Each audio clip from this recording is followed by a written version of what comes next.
नमस्कार विद्यार्थी मित्रांनो, स्पार्क अकॅडमी मध्ये आपलं पुन्हा एकदा स्वागत आहे.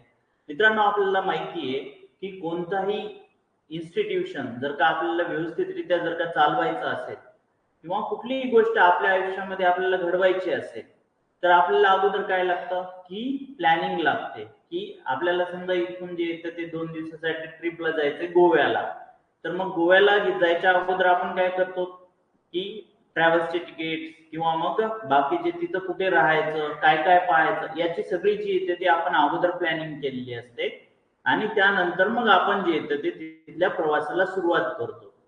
ही जी गोष्ट आहे ती प्रत्येक बाबतीमध्ये लागू होते. तुम्हाला लॉ ऑफ अट्रॅक्शन माहिती आहे का? तर लॉ ऑफ अट्रॅक्शन काय म्हणतं की जी गोष्ट आपण मनामध्ये ठरवतो तीच गोष्ट जी येते ती आपल्यासोबत आयुष्यामध्ये घडत असते. किंवा आपल्याला जी गोष्ट एखादी हवी आहे तर ती आपण जी ती युनिव्हर्स कडे जर का डिमांड केली तर ती गोष्ट जी येते ती अस्तित्वात येत असते. तर या पाठीमागचं जे बेसिक प्रिन्सिपल आहे, एक उदाहरण सांगतो तुम्हाला. एक आहे सुतार.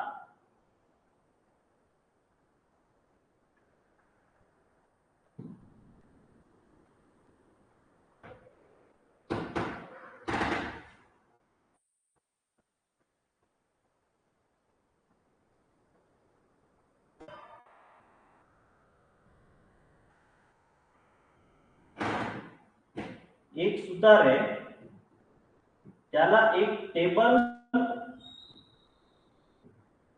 आणि एक खुर्ची बनवायची आहे.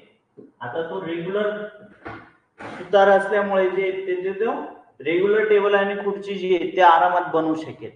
परंतु एका दिवशी एक कस्टमर येतो आणि तो काय म्हणतो की मला एकाच याच्यामध्ये एकाच एकाच सेटिंग मध्ये जी येते ती त्याच्यात टेबल पण असला पाहिजे आणि खुर्ची पण असली पाहिजे. म्हणजे जर का मी टेबल जर का टाकला तर त्यासोबतच खुर्ची देखील ओपन झाली पाहिजे. तर मग हा जो सुतार जो आहे तो हा सुतार काय करतो की थोडस डोकं लावतो की अशानं असं केलं तर काय होईल, अशानं असं केलं तर काय होईल. म्हणजेच काय की तो अगोदर डोक्यामध्ये काय करतो, त्याची प्लॅनिंग करतो आणि नंतर ती प्लॅनिंग जी येते ती कागदावरती उतरवतो आणि मग ती जी गोष्ट आहे ती सत्यात येते. त्याच्यावरती मग तो लाकूड घेतो आणि त्या लाकडावरती मग ते त्यानुसार तो काम करायला लागतो. अगोदर कुठे असते तर डोक्यात. हा जो फॉर्म्युला आहे हा सिंपली लॉ ऑफ अट्रॅक्शनचा फॉर्म्युला आहे मित्रांनो. तर अगोदर एखादी गोष्ट जी असते ती एखाद्याच्या डोक्यात असते, नंतर तो ती गोष्ट आहे ती कागदावरती उतरवतो आणि त्यानंतर ती गोष्ट जी आहे ती सत्यात येत असते. आता ही झाली एखाद्या छोट्या छोट्या गोष्टींसाठी. परंतु आपल्याला जर का एखादा देश किंवा एखादं राज्य जर का चालवायचं असेल तर त्यासाठी खूप मोठ्या प्रमाणावरती जी येते ती प्लॅनिंग लागते. कारण की आपल्याला माहिती की चायना आणि भारत दोन्ही देश जे आहेत ते एकदाच स्वतंत्र झालेले आहेत. एकदाच स्वतंत्र झालेले आहेत. परंतु आज आपण चायनाची बरोबरी करू शकतो का? तर नाही करू शकत. का करू शकत नाही? काही जण मूर्ख म्हणतील की हो आम्ही करू शकतो, परंतु आपण आज जी येते ती चायनाची बरोबरी नाही करू शकत. त्यांच्याकडे एवढा फॉरेन एक्सचेंज आहे, त्यांची जी करन्सी आहे ती आपण SDR जी असतं वर्ल्ड बँकेचा, त्यामध्ये त्यांची करन्सी इन्क्लूड आहे. भारताची करन्सी इन्क्लूड आहे का? नाहीये. त्यानंतर दुसरी गोष्ट म्हणजे त्यांच्यासोबत जो व्यापार जो आहे तो आपला तुटीचा व्यापार आहे. जवळपास 80 मिलियन US डॉलर एवढं जे येतं ते आपला आणि त्यांचा तुटीचा व्यापार आहे. म्हणजे ते जे येतं ते एक्स्ट्राचे 80 मिलियन जे येतं ते भारतामधून घेऊन जातात.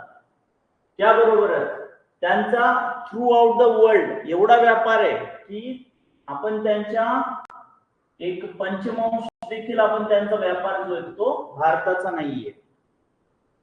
त्यांचे गुड्स कोणते जातात तर त्यांचे सगळे फिनिश गुड्स किंवा इलेक्ट्रॉनिक्स आयटम्स हे असे प्रोडक्ट जातात. भारतामधून काय जातं तर मग गहू, बासमती तांदूळ, किंवा मग केळी, हे असे पदार्थ जे आहेत ते भारतामधून एक्सपोर्ट केले जातात. थोड्या बहुत प्रमाणामध्ये जेम्स अँड ज्वेलरी हे पण आहेत. जेम्स अँड ज्वेलरी आणि दुसरं म्हणजे पेट्रोलियम प्रोडक्ट्स. परंतु हे गिण्याचुण्या यांच्या ताब्यामध्ये येतं. जसं की जेम्स अँड ज्वेलरी आपण बघायला गेलं तर कुठून जातात ते मेजॉरिटी, तर सुरत मधून जातात ते, किंवा मग मुंबई मधून. त्याचबरोबर पेट्रोलियम प्रोडक्ट हे कोणाचे जातात, तर रिलायन्स असेल किंवा मग बीपीसीएल, एचपीसीएल या ज्या कंपन्या आहेत, या कंपन्यांचे, आयओसीएल या कंपन्यांचे हे पेट्रोलियम प्रोडक्ट्स जे आहेत ते एक्सपोर्ट केले जातात. तर हे जे चायना आहे, तर हे चायना कसं काय एवढं कसं काय पुढे गेलं आणि भारत एवढा कसं काय मागे राहिलेला आहे. प्रत्यक्षामध्ये कंपॅरिझन करायला गेलं तर चायना जो येतो तो आपल्या क्षेत्रफळापेक्षा खूप मोठा आहे. भारताचं जे क्षेत्रफळ आहे त्यापेक्षा चायनाचं जे क्षेत्रफळ आहे ते खूप मोठं आहे. मधल्या भागामध्ये त्याच्या जो आहे ते संपूर्णतः वाळवंट आहे. तरी देखील हा जो चायना आहे हा आपल्यापेक्षा खूप पुढे गेलेला आहे. याचं कारण एकच होतं, ती म्हणजे त्यांची प्लॅनिंग. काय होतं मित्रांनो, तर प्लॅनिंग.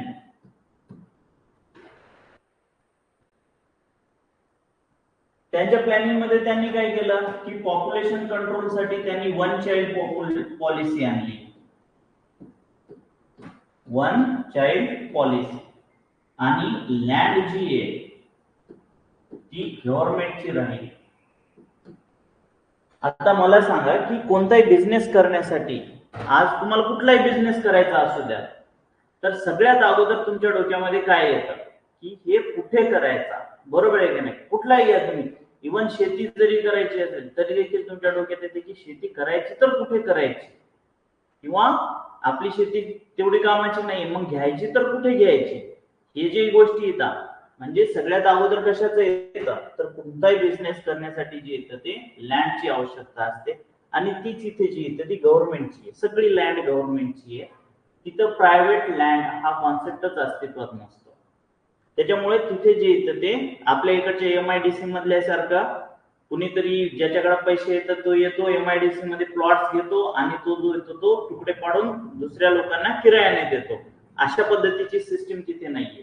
तुम्ही तिथे तेव्हाच प्लॉट घेऊ शकता जेव्हा की तुम्हाला स्वतःला तिथे बिझनेस करायचा आहे. तर एक मुलाखत मी ऐकली होती की भारतामधून एक व्यक्ती होते, म्हणजे बिझनेसमॅन होते. त्यांना चायनामध्ये जी फॅक्टरी आहे ती उघडायची होती.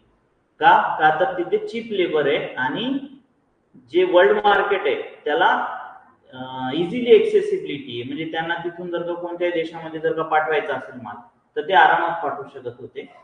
तर त्यांची सगळी मिळून जे येतं ते तिथे गेले, त्यांना सांगितलं की मला अशा अशा प्रकारची फॅक्टरी इथे ओपन करायची आहे.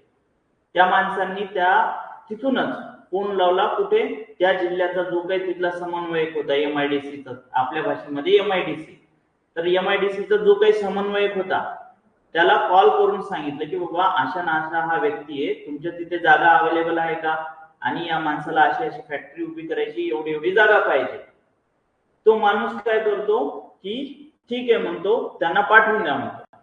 ते इथून जातात त्या माणसाकडे, तो माणूस त्यांची वाट पाहत असतो. लक्षात घ्या, वाट पाहत असतो. आणि त्यांना पोहोचायला तिथे जे येतं ते संध्याकाळ झालेली असते. संध्याकाळ झालेली असते म्हणजे 6-7 वाजलेले असतात. तर 7 वाजता हा माणूस जो येतो त्यांची वाट पाहत असतो. 7 वाजल्याच्या नंतर तो त्याची सगळी त्यांना जागा दाखवतो, त्यांची डॉक्युमेंट्स काय काय लागतील ते सांगतो आणि सगळे डॉक्युमेंट्स वगैरे तो कलेक्ट करून घेतो. त्यांची जी काही फीस वगैरे आहे त्यांच्याबद्दल त्यांचं बोलणं होतं. म्हणजे गव्हर्नमेंटची ऑथराइज्ड, करप्शन तर सोडूनच द्या, त्यांची गव्हर्नमेंटची ऑथराइज्ड जी फीस आहे त्याबद्दल त्यांचं बोलणं होतं. आणि त्यानंतर तेवढी फीस भरून या म्हणतो. 1 महिन्यामध्ये जी येते तिथे फॅक्टरी त्याची चालू होते. काय होते, 1 महिन्यामध्ये त्यांची फॅक्टरी तिथे चालू होते. आपल्या इथं काय होतं, एमआयडीसी मध्ये लँड अवेलेबलच नसते, कुणाकडून तरी थर्ड पार्टी आपल्याला ती किरायाने घ्यावी लागते. लँड नसेल तर इलेक्ट्रिसिटी बिलासाठी आपल्याला तगादा लावावा लागते की इलेक्ट्रिसिटी पाहिजे आम्हाला. मग तिथं दुनियाची अगोदरचे डोनेशन म्हणजे त्यांची जी काही सिक्युरिटी डिपॉझिट असतं ते भरा, त्याच्यानंतर तुम्हाला इलेक्ट्रिसिटी येते. आणि ती इलेक्ट्रिसिटी आल्यावरती देखील काय की तुम्ही आज भरलं तर कुठेतरी 1 महिना तुम्हाला ते इलेक्ट्रिसिटीचं कनेक्शनच भेटायला लागतं. म्हणजे इतकी आपल्या इकडची पद्धती आहे. त्यासोबतच चिरीमिरीचा धंदा जो असतो तो तर असतो. मग अशा याच्यामध्ये जे येतं ते आपल्या इकडे ज्या इंडस्ट्रीज येतात त्या ग्रोथ करू शकल्या नाहीत. कारण काय की आपले जे राजकीय नेते येतात त्यांची प्लॅनिंग जी होती, प्लॅनिंग ही चुकीच्या पद्धतीने एक्झिक्यूट करण्यात आली. ठीक आहे. त्यामुळे काय झालेलं की ज्यावेळेस नरेंद्र मोदी सरकार जे आलेलं होतं तर या नरेंद्र मोदी सरकारला हे आढळून आलंय की बाबा आतापर्यंत भारताने प्रोग्रेस का नाही केली, जेव्हा की चायना आपल्या एवढ्या पुढे गेलेला आहे. तर बेसिकली मुळात मध्ये जे आहे ते आपल्या प्लॅनिंग मध्ये कुठेतरी दोष आहे. त्याच्यामुळे आपला जो पूर्वीचा जो नियोजन आयोग होता, काय होता? नियोजन आयोग.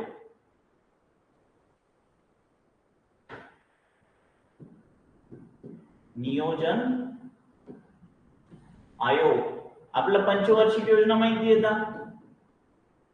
तर पंचवार्षिक योजना जे आहे का ते हा नियोजन आयोग तयार करायचा की या पंचवार्षिक योजनेमध्ये काय केलं जाईल आणि कशा पद्धतीने केलं जाईल. तर ज्यावेळेस भारत स्वतंत्र झाला त्यावेळेसच्या गरजेनुसार हा नियोजन आयोग जो होता तो गरजेचा होता. परंतु कालांतराने काय झालेलं की वेगवेगळ्या टेक्नॉलॉजीज बदललेल्या होत्या आणि हा नियोजन आयोग फक्त काय म्हणतात ते डॅम्स बांधणे, रस्ते, इलेक्ट्रिसिटी याच्यावरती जे येतं ते फोकस करून असायचा.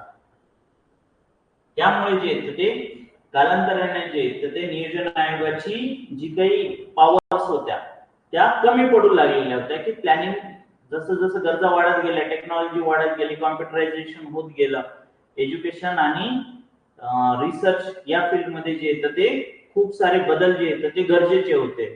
ते बदल जे येतं ते नियोजन आयोगामुळे जे येतं ते पॉसिबल होत नव्हते. म्हणून काय केलेलं आहे की नरेंद्र मोदी गव्हर्नमेंटने नियोजन आयोग जो आहे तो रद्द केलेला आहे आणि त्याऐवजी आणलेला आहे नीती आयोग. काय आणलेला आहे? नीती आयोग.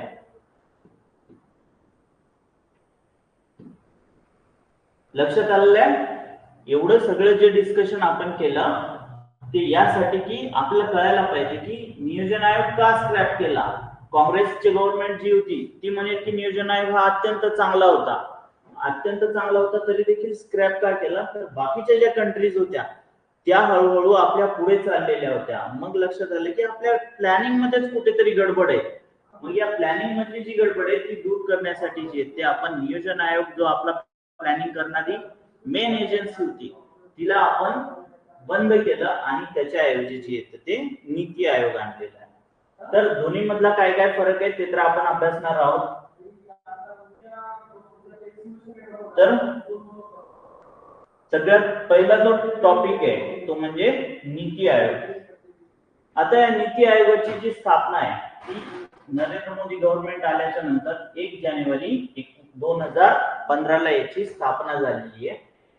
आणि कशी स्थापना झालेली आहे तर केंद्रीय मंत्रिमंडळाच्या ठरावानुसार केंद्रीय मंत्रिमंडळाच्या ठरावाद्वारे जी येते ती या नीती आयोगाची स्थापना झालेली. आता मला सांगा की केंद्रीय मंत्रिमंडळाच्या ठरावाद्वारे स्थापना झाली आहे तर याचं जे येतं ते घटनात्मक आहे का नाही, ही जी पोस्ट आहे ती घटनात्मक आहे का नाही. तुम्हाला काय वाटतं की ही नीती आयोग जो आहे तो घटनात्मक असेल का नसेल. तर लक्षात घ्या मित्रांनो, घटनेमध्ये नीती आयोगासाठी कोणत्याही प्रकारचं कलम जे आहे ते देण्यात आलेलं नाही. कलम नाही. त्यामुळे नीती आयोग जो आहे तो घटनात्मक नाहीये. यांनी इथं म्हटलंय का की या कलमाद्वारे या कलमात बदल केला आणि त्याच्या नियोजन आयोगाच्या जागी जे येतं ते नीती आयोगाला आणण्यात आलंय. तर तसं कोणत्याही प्रकारचा बदल जो आहे तो इथे करण्यात आलेला नाहीये. कारण त्याचं महत्वाचं कारण म्हणजे नाही जो नियोजन आयोग होता त्याला कलम होतं, नाही नीती आयोग जो आहे त्याला कलम आहे. किंवा एखादा जो वैधानिक जे असतं, ज्याला की आपण स्टॅट्युटरी बॉडी असं म्हणतो, की एखादा कायदा केला आणि त्या कायद्याच्या नुसार एखादी बॉडी बनवली, अशातले भाग आहे का? तर अशातला भाग नाही. म्हणजे नीती आयोग जो आहे तो कलम नसल्यामुळे घटनात्मक देखील नाही आणि वैधानिक देखील नाही. वैधानिक म्हणजे एखाद्या कायद्यानुसार देखील बनवण्यात आलेला नाही. मग काय आहे हे नीती आयोग आणि का आपण अभ्यासलं पाहिजे? आणि अत्यंत महत्वाचं जे डिसिजन्स जे येतात ते हा नीती आयोग घेत असतात. डिसिजन्स हे मंत्रीच घेतात सत्य शेवटी, परंतु जे फायनल डिसिजन्स घेण्याच्या पूर्वीची जी स्टेज असते ती एक पूर्ण जो स्ट्रक्चर जे ते तयार केले जातात. समजा एखादं घर बांधायचंय, तर घर बांधताना जे काही मॅप असतो तो इंजिनियर बनवतो. भले घर त्या घर मालकाला बांधायचं असू द्या, म्हणजे फायनल डिसिजन कोण घेणार आहे? तो घर मालकच घेणार आहे. परंतु जो मॅप बनवायचं काम आहे ते कोण करतात? तर इंजिनियर करतात. सेम गोष्ट जी ती इथे होतं, की भारत सरकारला करायचं काय पुढील 15 वर्षामध्ये, 7 वर्षामध्ये, 3 वर्षामध्ये, तर हे सगळं जे येतं ते नीती आयोग सांगत असतो आणि नंतर मंत्री जे येतं ते त्याप्रमाणे त्याच्यावरती डिसिजन घेत असतात. तर 1 जानेवारी 2015 रोजी जे येतं ते केंद्रीय मंत्रिमंडळाच्या ठरावाद्वारे नीती आयोगाची स्थापना झालेली आहे. आता कशाची जागा घेतलेली आहे? तर आताच आपण डिस्कस केलं की योजना आयोग किंवा नियोजन आयोगाची जी जागा आहे ती या नीती आयोगाने घेतलेली आहे. आता अगोदरचा जो नियोजन आयोग आहे आणि आताचा जो नीती आयोग आहे याच्यामध्ये फरक काय? तर सगळ्यात महत्वाचा फरक म्हणजे हा आहे की या नीती आयोगाला निधी वाटपाचे अधिकार नाही. पूर्वीचा जो नियोजन आयोग होता तो ठरवून सांगायचा. समजा त्यांनी सांगितलं की एवढे एवढे किलोमीटर आपल्याला रस्ते बनवायचे, तर एवढे एवढे एअरपोर्ट बनवायचे, तर एवढे एवढे एम्स बनवायचे आहेत, एवढे एवढे IIT बनवायचे आहेत, किंवा असं जे काही ते म्हटले एवढे डॅम्स बनवायचे, तर ते त्यासाठी जे येतं ते भारत सरकारची कॅपॅसिटी किती आहे, की इन्कम किती आहे ते भारत सरकारला, आणि त्यातलं आउटपुट किती आहे हे ठरवून जे येतं ते बाकीचा उरलेला निधी जो आहे तो वाटप करण्याची अधिकार जे होते ते नियोजन आयोगाला होते. परंतु हा जो अधिकार आहे हा नीती आयोगाला केंद्र सरकारने दिलेला नाहीये. त्यासोबतच हा काय की हा एक धोरणात्मक विचार करणारा थिंक टँक आहे.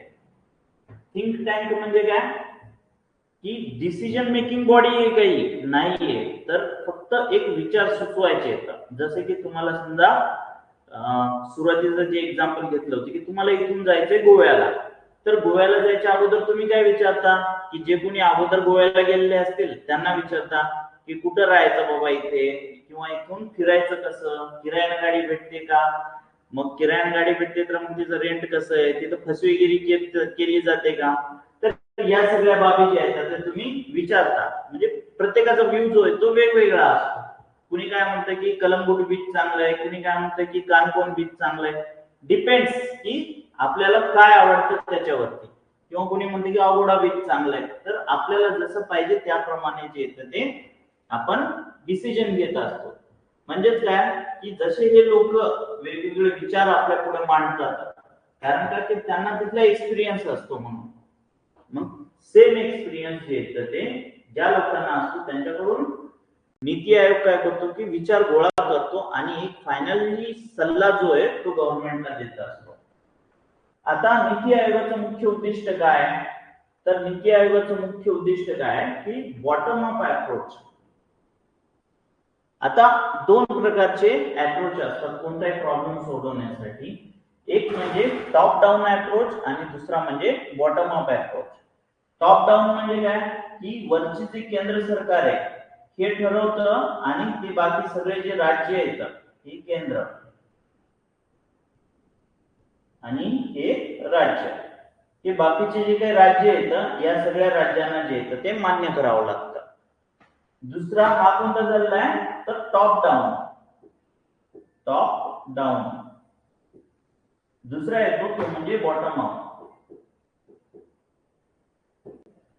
म्हणजे काय होणार आहे ही जी राज्य जी येतात ती ठरवणार की त्याला काय काय पाहिजे आणि त्या पद्धतीनं ते केंद्राला सांगणार की आम्हाला या गोष्टी अशा अशा पद्धतीने पाहिजे का. त्यानंतर केंद्र सरकार त्यांच्या गरजेप्रमाणे जे येतं ते तो डिसिजन घेणार, त्याला आपण काय म्हणतो तर बॉटम अप अप्रोच. तर नियोजन आयोग जो होता तर नियोजन आयोगाचा अप्रोच कसा होता की टॉप डाऊन अप्रोच होता. केंद्र सरकारमध्ये नियोजन आयोग बसलेला असायचा आणि ते ठरवायचं की कोणत्या राज्यामध्ये काय बदल करायचे आपल्याला, त्यांना काय सवलती द्यायच्या, तिथे किती रस्ते बनवायचे, किती ट्रॅक्स बनवायचे आहेत रेल्वेच्या किंवा किती एअरपोर्ट बनवायचे, हे कोण ठरवायचं तर नियोजन आयोग. आता काय की राज्यांना विचारलं जातं की तुम्हाला काय काय पाहिजे, तुम्हाला रेल्वे पाहिजे का, तुम्हाला एअरपोर्ट्स पाहिजेत का, किंवा तुम्हाला एम्स पाहिजेत का, IITs पाहिजेत का, किंवा एखादा डॅम पाहिजे का, हे सगळं ठरवलं जातं आणि त्यानुसार त्यांना जेवढा निधीची गरज असेल तेवढा जर का पॉसिबल असेल तर तो तेवढा निधी त्यांना दिला जातो. अशा प्रकारे हा जो आहे तो बॉटम अप अप्रोच आहे. गरजेचं नाही की प्रत्येक स्टेटला जे येतं ते डॅमच पाहिजे किंवा रस्तेच पाहिजे, तर ठीक आहे प्रत्येकांना पाहिजेच असतात, परंतु काही याच्यामध्ये जास्त बनलेले असतात, काही याच्यामध्ये कमी बनलेले असतात. तर महाराष्ट्र हा एकमेव असं राज्य आहे की ज्या राज्यामध्ये रस्ते जे येतं ते बऱ्यापैकी चांगले येतात. आपल्यापेक्षा कर्नाटकमध्ये गेलात, कर्नाटकमध्ये आणखीन चांगले रस्ते येतात. तर डिपेंड्स असतं ते की काही मेन हायवे जे येतं ते गव्हर्नमेंट चांगले बनवतं, इंटरनल रस्ते जे येतं ते खाऊन घेतं. तर लक्षात येते का की प्रत्येक राज्याला डॅम पाहिजे असेल असं आवश्यक नसतं, किंवा प्रत्येक राज्यालाच काही असं IIT किंवा एम्स पाहिजे असं गरजेचं नाहीये. तर ज्यांच्या त्यांच्या गरजांनुसार जे ते राज्य डिमांड करतात आणि त्या डिमांडनुसार जी येतं ती त्यांना निधी वाटप केला जातो.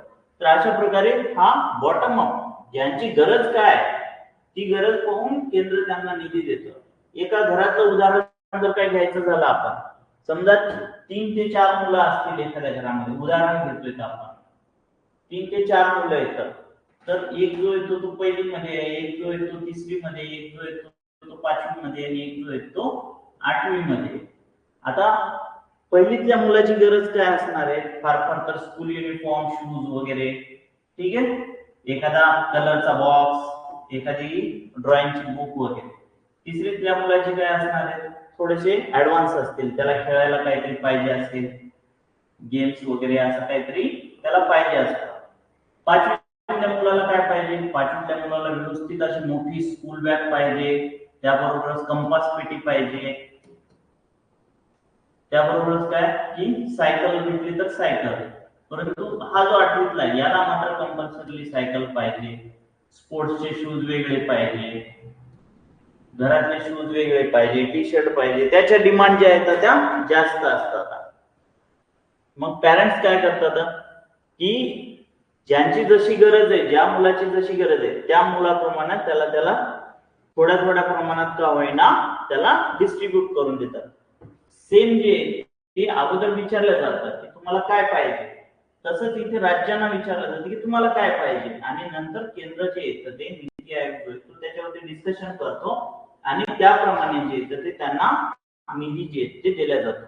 इथं काय केलं जायचं, इथं केंद्र सरकारच ठरवायचं की यांना काय द्यायचंय. आज एक पुष्कळशा ग्राममध्ये काय होतं तेच होतं की या मुलांना द्यायचंय काय काय. तर याला म्हटलं जाते की नाही, तुला स्कूल युनिफॉर्म यावर्षी भेटणार नाही, तू काय कर, 7वीला जो युनिफॉर्म घेतला होता तोच तू यावर्षी वापरायचा आहे, तुला खूप कपडे झाले. 5वीच्या मुलाला काय म्हटलं जातं की नाही नाही, तू काय कर, स्कूल बॅग जी तुझी जुनी 4थीची जी होती तीच वापर. म्हणजे अशा प्रकारे जे येतं ते कट डाऊन केले जातात, केंद्र सरकारच सांगतं. तर तशा पद्धतीने जे येतं ते नियोजन आयोगाचा अप्रोच काय तर बॉटम अप अप्रोच आहे, आणि जो नीती आयोगाचा जो अप्रोच आहे तो बॉटम अप अप्रोच आहे, आणि नियोजन आयोगाचा जो अप्रोच होता तो टॉप डाऊन अप्रोच होता. त्यानंतर अध्यक्ष कोण असतात नीती आयोगाचे, तर लक्षात घ्या की अध्यक्ष हे नेहमी पंतप्रधान असतात. पदसिद्ध अध्यक्ष नियोजन आयोगाचे देखील पंतप्रधानच असायचे आणि नीती आयोगाचे देखील अध्यक्ष जे आहेत ते पंतप्रधानच असतात. उपाध्यक्ष किंवा व्हाईस चेअरपर्सन हे जे आहेत हे पंतप्रधानांद्वारे नियुक्त व्यक्ती असतो. पंतप्रधानांद्वारे नियुक्त एक व्यक्ती असतो ज्याला की केंद्रीय कॅबिनेट मंत्र्याचा दर्जा असतो. लक्षात घ्या, कॅबिनेट मंत्री किती असतात? समजा 70 ते 75 आपल्या भारतामध्ये मंत्री येतात, तर त्यापैकी 10 ते 12 जे आहेत ते कॅबिनेट मंत्री असतात. ज्यांच्याकडे इम्पॉर्टंट खाती दिलेली असतात त्यांनाच आपण कॅबिनेट मंत्री असं म्हणतो. बाकीचे जे असतात त्यांना आपण फक्त मंत्री म्हणतो.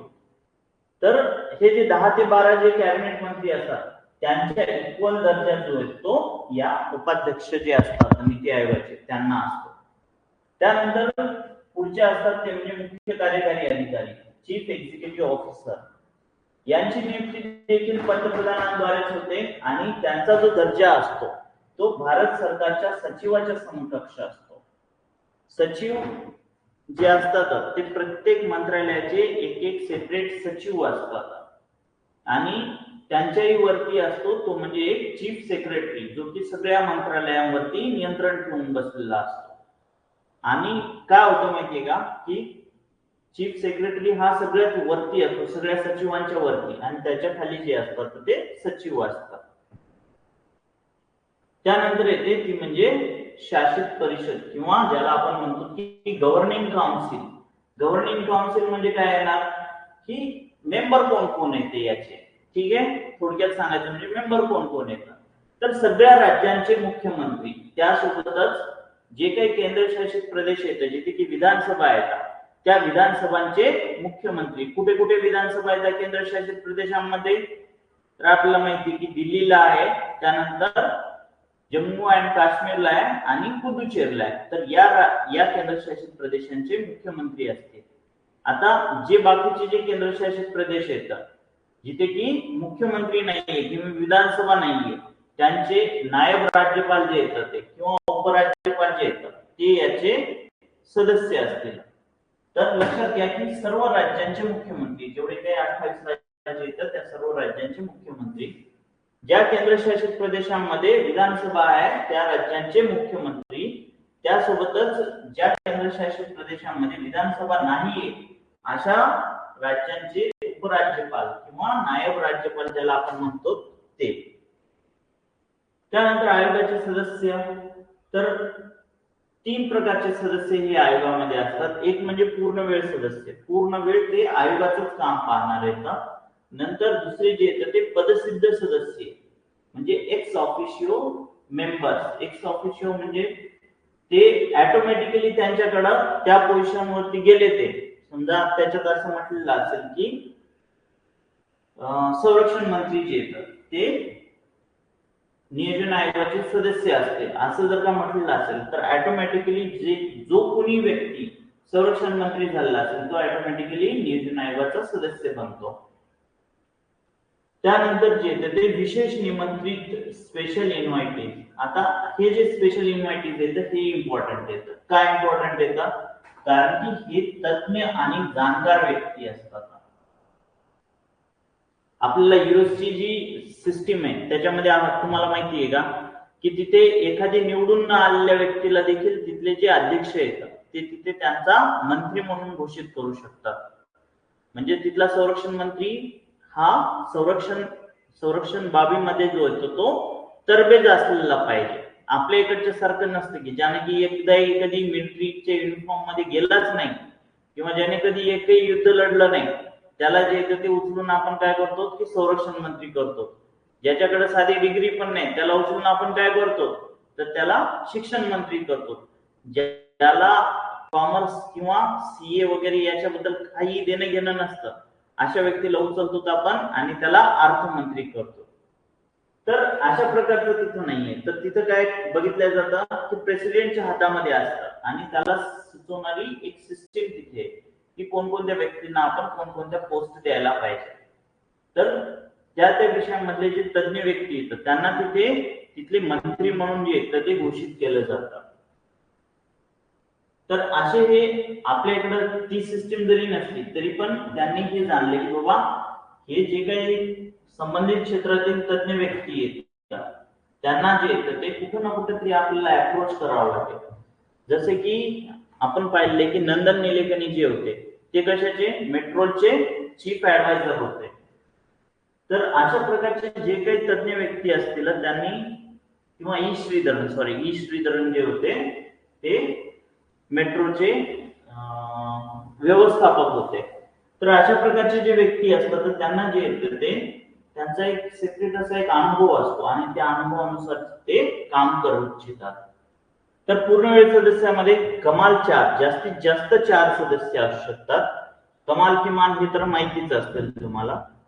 त्यांना राज्यमंत्र्यांचा दर्जा असतो. राज्यमंत्री जे येतं ते जे मेन मंत्री असतात, मेन मंत्र्यांना त्यांचे जे मंत्री त्यांना जे मंत्रालय दिलेलं असतं तर प्रत्येक मंत्रालयाचा खूप मोठा विस्तार असतो. मग ते काय करतात की डिव्हिजन वाईज वेगवेगळे राज्यमंत्री देखील तिथे नियुक्त करतात. समजा होम मिनिस्ट्री आहे तर होम मिनिस्टरला प्रत्येक राज्यांचं जे येतं ते कोऑर्डिनेशन जमेल का? नाही जमणार. मग ते काय करणार की ईस्टर्न कमांड जी आहे ती तुम्ही सांभाळा, नॉर्थ ईस्टची जी आहे ती तुम्ही सांभाळा, साऊथची जी येते ते तुम्ही, असं 4-5 मंत्री जे येतात ते त्यांच्या खाली ठेवतात. त्यांना आपण काय म्हणतो की राज्यमंत्री. त्यानंतर हे सदस्य धोरण निर्मिती आणि अंमलबजावणीमध्ये सक्रिय भूमिका बजावतात. कशामध्ये? धोरण निर्मिती आणि अंमलबजावणीमध्ये हे जे पूर्णवेळ सदस्य येतात. पूर्णवेळ आहेत म्हणजे काय की त्यांना फुल पेमेंट दिली जाते. त्यानंतर एक्स ऑफिशियो मेंबर म्हणजे केंद्रीय मंत्रिमंडळातून जी येतं ती त्यांची नेमणूक केली जाते की ते त्या जागेवरती जे येतं ते आले. समजा संरक्षण मंत्र्यांचं उदाहरण दिलं होतं मी की संरक्षण मंत्री या पोस्टवरती जर का ते आले तर ऑटोमॅटिकली जे येतं ते नीती आयोगाचे सदस्य बनते. अशा प्रकारे पूर्णवेळ सदस्य, पदसिद्ध सदस्य आणि विशेष निमंत्रित अशा प्रकारचे सदस्य जे येतात ते नीती आयोगाचे असतात. आता आपण नीती आयोग आणि जो पूर्वीचा नियोजन आयोग होता त्यांच्यातील फरक पाहूया.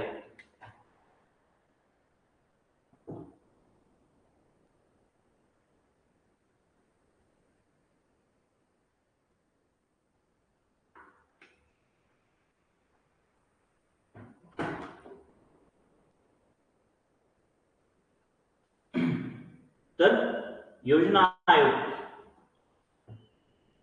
आणि नीती आयोग दृष्टिकोन कसा आहे? तर योजना आयोगाचा दृष्टिकोन कसा होता की टॉप डाऊन अप्रोच होता.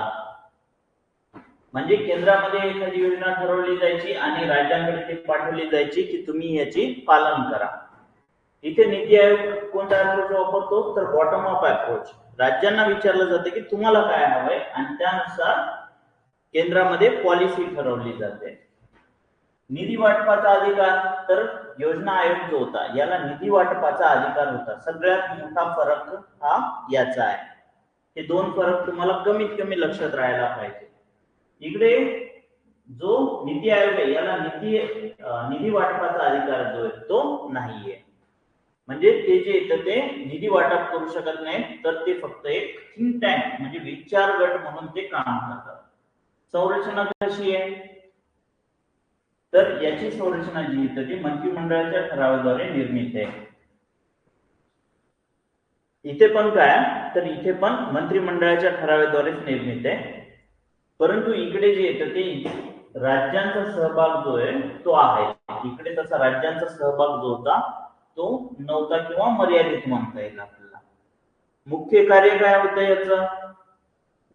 तर पंचवार्षिक योजना तयार करणे की पुढील 5 वर्षांमध्ये भारतामध्ये काय बदल करायला पाहिजे ते सुचवणे. इकडे काय? तर इकडे 3 प्रकारचे जे डॉक्युमेंट्स जे येतात ते नीती आयोग तयार करतो.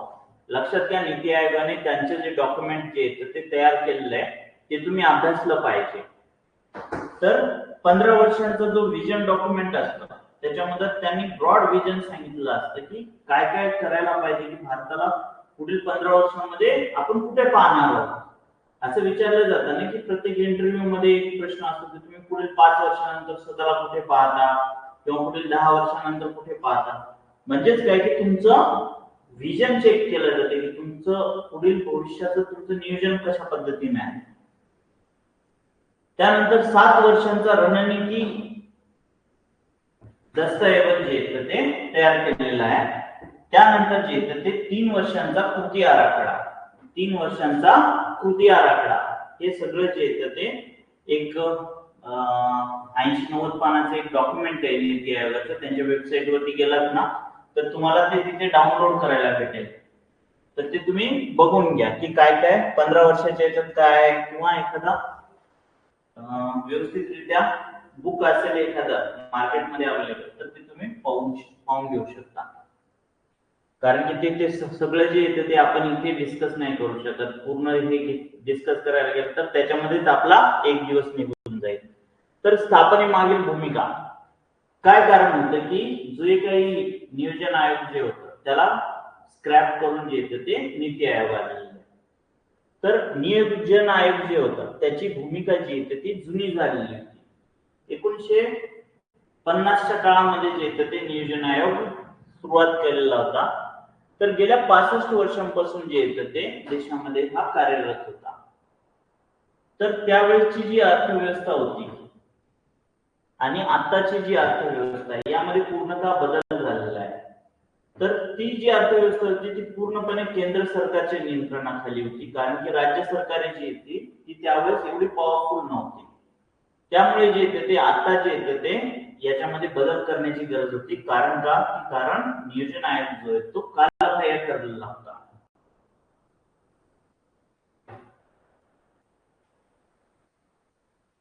सेम जे येतं ते कारण जे येतं ते त्यांना थोडस फेरफार करून आपण काय लिहू शकतो की नियोजन आयोग स्थापन करण्यामागची कारण.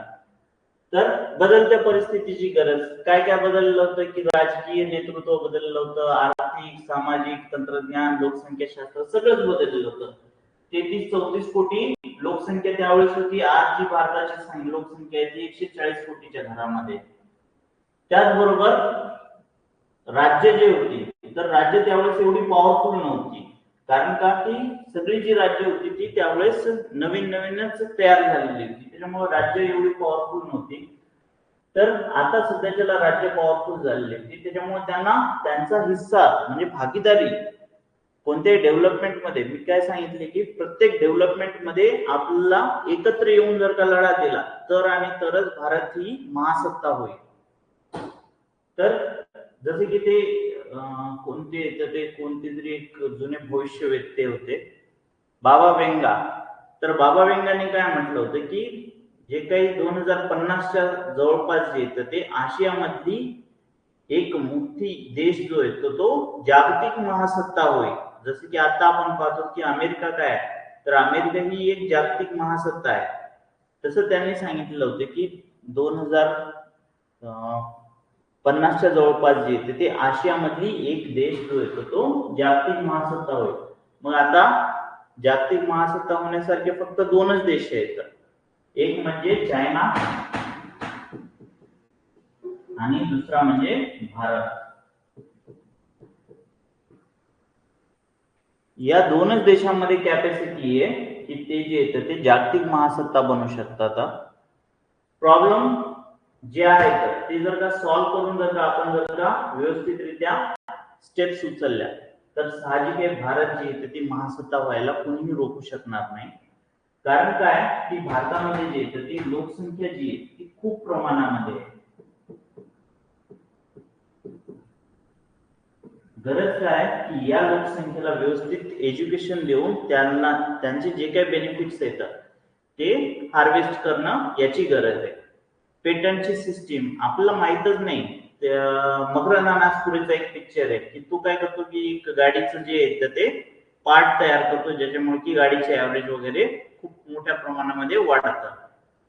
तर त्यानंतर ती कंपनी जी येते ती दुसरी कंपनी येते आणि ती सांगते की आम्हीच असा पार्ट तयार केलेला आहे. म्हणजे माहिती त्या मकरंद अनासपुरेकडूनच घेते, परंतु नंतर काय म्हणते की हा आम्हीच तयार केलेला आहे. परंतु त्या अगोदरच त्या मकरंद अनासपुरेचा कोणतरी भाचा पुतण्या जो असतो तो पेटंट फाईल करतो आणि त्यानंतर ते कळतं की बाबा यांनी तर जे येते ते त्या पेटंटची कॉपी केली आहे, म्हणजे मकरंद अनासपुरेची कॉपी केली आहे. परंतु मकरंद अनासपुरेला काहीही माहिती नसतं. तो तर ज्यावेळेस हे इन्व्हेन्शन ते गाडीवाले डिक्लेअर करतात त्यावेळेस तो मकरंद अनासपुरे निराश होऊन बसलेला असतो की गेला सगळं माझी मेहनत इतक्या वर्षांची पाण्यात गेली. तर ते का होतं तर भारतामध्ये जे येतं ते लोकसंख्यांना माहीतच नाहीये या की जे काही इंजिनियर्स आपण घडवतो ते इंजिनियर्स, प्रत्येक इंजिनियरचं स्वप्न असतं की आपल्याला एखादी चांगली गल्लेलट्ट पगाराची नोकरी भेटाव आणि आपण जे येतं ते कुठेतरी अब्रॉड मध्ये जावं, ही प्रत्येक विद्यार्थ्याची जी ती इच्छा असते. परंतु असं कुणालाच वाटत नाही की आपण जे येतं ते फिजिक्स मध्ये काहीतरी संशोधन करावं किंवा काहीतरी एखादी गोष्ट शोधून काढावी, केमिस्ट्रीत काहीतरी करावं किंवा बायोलॉजी मध्ये काही करावं. आपल्या इकडचे डॉक्टर फक्त पाट्या टाकायचे काम करतात. पाट्या टाकायचे म्हणजे काय की येणार ज्या काही गोळ्या औषधं येतात ऑलरेडी फॉरेनच्या कंपन्यांनी बनवलेले, त्याच गोळ्या औषधं प्रिस्क्राईब करणार, त्यांनी जे संशोधन त्यांच्या पुढे मांडून ठेवलेलं असते त्याला ते होकार देणार आणि त्यानंतर जे येतं ते जेव्हा त्याचे साईड इफेक्ट यायला लागतात त्यावेळेस हेच काय म्हणणार की नाही हे जी औषध येते ते द्यायला नाही पाहिजे. उदाहरण द्यायचं झालं तर डायक्लोफेनॅक किंवा निमोसुलाइड,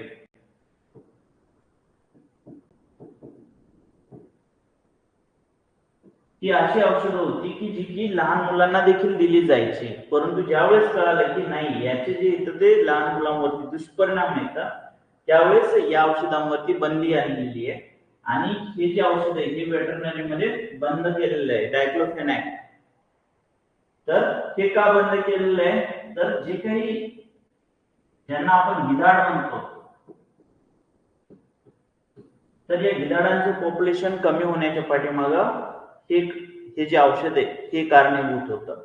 का कशा पद्धतीने हे कारणीभूत होतं तर गिधाडांच्या ज्या किडण्या होत्या त्या किडण्या जे येतात ते याला फिल्टरच करू शकायच्या नाही. तर फिल्टर न केल्यामुळे जे येतं ते त्यांच्या किडण्यावरती सूज यायची आणि गिधाडं जी येतं ती दगावली जायची. तर अशा प्रकारची एवढी घातक औषधं जी होती ती या फॉरेनच्या कंपन्यांनी भारतीय डॉक्टरांच्या गळ्यात मारली आणि भारतीय डॉक्टर जी येतं ती सर्रासपणे ती लिहितात. म्हणजेच काय की असं एकही डॉक्टरला वाटत नाही की कित्येक, मी म्हणतो की मोठमोठाले सर्जन किंवा मोठमोठाले जे हॉस्पिटल वाले येतात त्यांच्याकडे कमीत कमी एखाद्या डॉक्टरकडे जे येतं ते 5 ते 6 कोटी रुपयांची प्रॉपर्टी आरामात असेल. मोठाले डॉक्टर म्हणतोय मी बरं का. तर 5 ते 6 कोटी रुपयांची संपत्ती असेल तर अशा एक 5 ते 10 डॉक्टरांनी मिळून का नाही एखादी नवीन इन्व्हेन्शन करावं किंवा यासाठी सपोर्ट करावा ऍटलिस्ट. तर असं काहीही केलं जात नाही. प्रत्यक्षामध्ये त्यांचे ते बंगले बांधणार, मोठमोठाले आयफोन फेकून घेणार, किडन्या विकून आपल्या लोकांच्या किडन्या विकून आणि त्यानंतर जे येतं ते जशाला तसं म्हणजे आलेल्या पेशंटला कापायचं. तर अशा पद्धतीचं जे आहे ते नियोजन जे ते भारताचं चाललेलं होतं. तर ही जी भारताची जी लोकसंख्या आहे आता काही प्रमाणामध्ये बदल दिसत आहेत. कुठे बदल दिसत आहेत माहितीये का की ई व्हेकल्स जे आहेत, ई व्हेकल्स म्हणजे बॅटरीवाल्या गाड्या ज्या आहेत त्या कित्येक नवीन कंपन्यांच्या आहेत. उदाहरणच द्यायचं झालं तर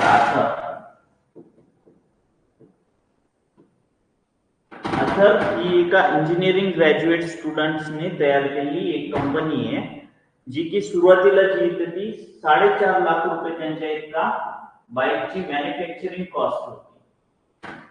किती पैसे लागायचे त्याला?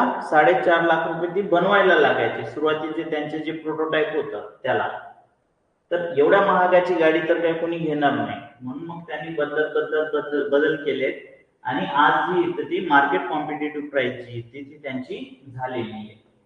तर अशा प्रकारे जे येतं ते भारताला जर का महासत्ता बनायचं असेल तर सगळे जे भागीदार आहेत भारतातले तर या सगळ्या भागीदारांना सोबत घेऊन, सगळ्या राज्यांना सोबत घेऊन, सगळ्या जाती समुदायांना सोबत घेऊन, स्त्रियांना सोबत घेऊन जर का भारताने प्रगती केली तर भारत हा महासत्ता लवकरच बनेल. तर वन साइज फिट्स ऑल म्हणजे काय की एकच साईज जी ती प्रत्येक राज्यांना लागू होईल असं नाही. तर प्रत्येक राज्याची जशी गरज असेल त्याप्रमाणे त्याला ती दिल्या गेली पाहिजे. सहकारी संघराज्यवाद, कोऑपरेटिव्ह फेडरलिझम म्हणजे काय की राज्यांमध्ये कोऑपरेशन असलं पाहिजे, त्यासोबतच राज्य आणि केंद्रामध्ये देखील कोऑपरेशन असलं पाहिजे. त्यालाच आपण काय म्हणतो की कोऑपरेटिव्ह फेडरलिझम. त्यानंतर ज्ञानपीठ आणि वैचारिक गट. तर नीती आयोग जे ते एक ज्ञानपीठ म्हणून समोर आलेलं आहे. म्हणजेच काय की जे काही आपल्या इथलं ज्ञान आहे, जे काही आपल्या इथले जे लोक आहेत, जे काही तज्ञ मंडळी येतात, या तज्ञ मंडळींनी तिथे येऊन, ज्ञानपीठ म्हणजे काय की तिथे येऊन त्यांचं ज्ञान जे ते शेअर करायचं आणि त्या बदल्यामध्ये त्यांना जे काही पेमेंट भेटेल ते भेटेल. आणि एक थिंक टँक म्हणजे काय की कोणतीही गोष्ट करायच्या ऐवजी त्याच्या पाठीमागे जे विचार करणारी जी गट असतो तो सगळ्यात मोठा असतो. जसे की मी घर बांधायच्या उदाहरणात सांगितलं की घर बांधायच्या अगोदर आपण इंजिनियरला विचारतो की आमचा असा असा प्लॉट आहे, असं असं घर बांधायचं आहे आम्हाला, तर कशा पद्धतीने बांधलं जाऊ. त्याचबरोबर ते एक सहयोगी व्यासपीठ आहे. सहयोगी व्यासपीठ म्हणजे काय की राज्य सरकार आणि जी काही मंत्रालय आहेत यांच्यामध्ये समन्वय साधण्याचं काम जे आहे ते या नीती आयोगाद्वारे केलं जातं.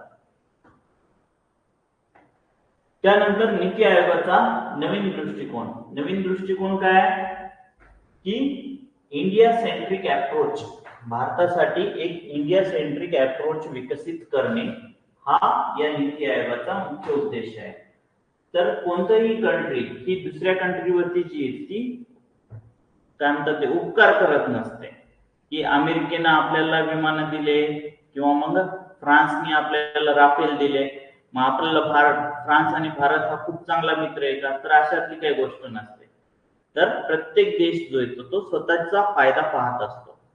तर राफेल विकून जे येतं ते त्यांना खूप चांगल्या प्रकारे पैसे भेटतात म्हणून ते राफेल आपल्याला विकतात. जसं S-400 जी सिस्टीम होती भारताची, याने काय केले ते पाकिस्तानचे सगळे जे काही मनसुबे होते ते सगळे धुळीस मिळवलेले होते. मग हे S-400 रशियाने विकून आपल्यावरती उपकार केलेत का, तर उपकार नाही केले, तर त्याचे त्यांना पैसे भेटलेले आहेत. तर अशा प्रकारचे या जे सिस्टीम्स असतात, तर कोणताही देश हा कोणत्याही देशावरती उपकार करत नसतो. तर काय असतं की जो तो देश ज्यांचा त्यांचा फायदा पाहत असतो. एवढा आपला अमेरिका चांगला मित्र आहे आपण म्हणतो, भारतातले सगळे विचार करतात की आम्ही पण कधीतरी अमेरिकेत जाईल. तर अशा पद्धतीने विचार करतात. तरी देखील या अमेरिकेने काय केले की 50%, सुरुवातीला 25% लावले, आता 50% टॅरिफ लावलेले आहेत. जेणेकरून काय की भारतातून जे काही वस्तू एक्सपोर्ट केल्या जातील त्या महाग होतील. तर अशा प्रकारे नीती आयोग काय करेल की इंडिया सेंट्रिक म्हणजे भारताचा फायदा कशात आहे या गोष्टींवरती जे येतं ते भर देईल. मग भारताचा फायदा कशाने होईल, तर सगळ्यात महत्वाचं म्हणजे राज्यांना सक्षम भूमिका देणे, की राज्यांना त्यांचं टार्गेट, त्यांचं महत्व समजावून सांगितलं पाहिजे की बाबांनो तुम्ही अमुक करा, त्यासाठी जे काही लागेल त्यासाठी तंत्रज्ञान असो किंवा जे काही विचार असो, ज्या काही आयडियाज असतील त्या आम्ही तुम्हाला पुरवू. त्यासोबतच तुम्हाला आणखीन काही कोऑपरेशन लागत असेल की एखाद्या राज्याला आणखीन काहीतरी कोऑपरेशन लागत असेल तर ते मिळवून देण्याचं बाकीच्या इतर राज्यांचं.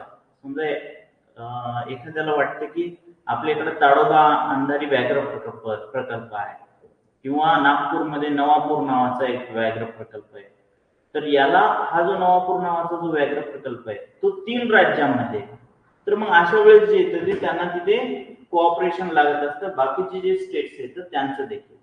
मग असं तर हे स्टेटकडे कसं अप्रोच होणार डायरेक्ट राज्य सरकार, मग कोणत्या ना कोणत्या तरी व्यासपीठावरती त्यांचे जे मुख्यमंत्री येतं, बाकीचे जे इतर जे मंत्री येतं ते एकत्र येतील. अशा प्रकारे हे सहयोगी व्यासपीठ म्हणून देखील नीती आयोग काम करेल. तर नीती आयोगाची जी स्थापना होती ती नियोजन आयोग जे होतं त्या नियोजन आयोगाच्या पद्धतीपासून दूर जाऊन राज्यांना अधिक अधिकार देणाऱ्या आणि बदलत्या काळाची गरज ओळखणाऱ्या एका नवीन आणि भारत केंद्रीय दृष्टिकोनाकडे वळण्यासाठी करण्यात आलेली आहे. पूर्वीच्या नियोजन आयोग जो होता त्या नियोजन आयोगामध्ये राज्यांना जे येतं ते कोणत्याही प्रकारचे अधिकार नव्हते. तर हे जे अधिकार जे येतं हे इथे राज्यांना देण्यात आले. ते म्हणजे सहयोगी येतं राज्यांना डायरेक्ट आपण त्यांना ऑर्डर नाही करू शकत. तर सेम गोष्टी येतात. आपण जसं बघितलंय की काय काय आहेत, तर अध्यक्ष कोण असतात, तर पंतप्रधान असतात. सदस्य हे राज्यांचे मुख्यमंत्री आणि केंद्रशासित प्रदेशांची जिथे विधानसभा आहे त्यांचे मुख्यमंत्री, जिथे विधानसभा नाहीये त्यांचे नायब राज्यपाल. त्याचबरोबर प्रादेशिक परिषदा ज्या असतील,